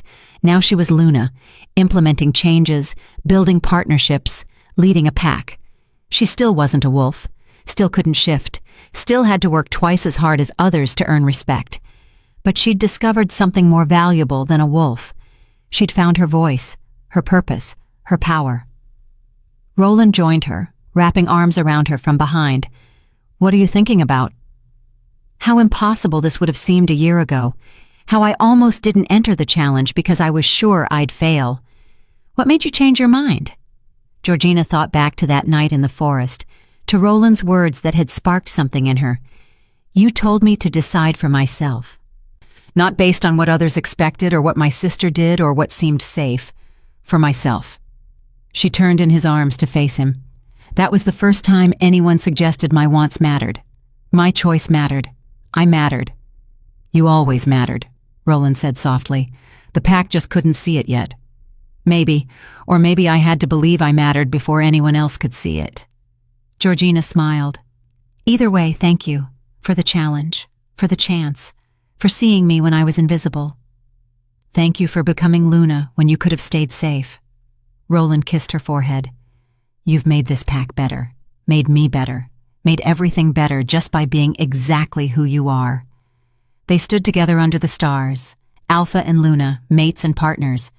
Two imperfect wolves building something extraordinary from the pieces of their shared vulnerability. Georgina thought about the doppelganger from the trial, the powerful, confident version of herself she'd rejected. She wondered sometimes if she'd made the right choice, giving up that transformation. But then she felt Roland's heartbeat against hers, remembered the Omega children fed through her policy changes, recalled the young wolves who now believed they could lead despite lacking traditional advantages, and she knew power that required becoming someone else wasn't worth having. But power that came from being completely yourself? That was everything. Somewhere in the forest, wolves howled at the rising moon, a pack song of belonging and wildness and home. Georgina couldn't join with a wolf's voice. She never would. But she didn't need to. She'd found her own voice, and it was enough. Epilogue. 1 year later, the Pack Leaders Challenge was announced again. Roland had decided to make it an annual event, allowing wolves to test themselves even without the Luna position at stake. 23 wolves entered, including 5 wolfless pack members inspired by Georgina's victory. She watched from the stands as they faced the first trial, her hand intertwined with Roland's. their mate bond humming with shared pride and hope. "Think any of them will make it all the way?" Roland asked. "Does it matter? They're trying. That's what counts." Georgina smiled as one wolfless young woman solved a puzzle gate with impressive speed. "We're teaching the pack that strength comes in many forms. Eventually, they'll stop being surprised when the overlooked ones win." "You changed everything," Roland murmured. "This pack, this challenge, this entire understanding of what leadership means, all because you were brave enough to be yourself." Georgina watched the challengers struggle and triumph and fail and rise again. She thought about the invisible girl she'd been, the terrified challenger she'd become, the Luna she'd grown into. The journey hadn't been easy. Leadership never was. But it had been hers. Every choice, every challenge, every moment of courage when fear would have been easier. And that made all the difference. Patricia appeared beside them with 3 cups of coffee. "Your Omega fan club is getting loud down there. Apparently you're a hero to every low-ranking wolf in 3 territories." "I'm not a hero," Georgina protested. "I just showed them it was possible," Patricia interrupted. "That's exactly what heroes do, Gina. They make the impossible seem achievable. They change the story everyone thought was fixed." She raised her coffee cup. "To Luna Georgina Noble, the quiet Omega who spoke loud enough to change everything." They toasted, Alpha, Luna, and Friend, while below them, a new generation of challengers learned what Georgina had discovered. That true strength wasn't about having a wolf or physical power or dominant bloodlines. True strength was choosing to be yourself when the world demanded you be something else. And that kind of strength could change everything. As Georgina's story comes to a close, I'm left wondering about the choice she made in that pavilion, the moment she rejected power that required becoming someone else. If you were offered everything you've ever wanted, but it meant losing who you truly are, what would you choose? Power or authenticity? Drop your honest answer in the comments. There's no wrong response, just your truth. And if you enjoyed this journey, show some love with a like. It truly makes a difference.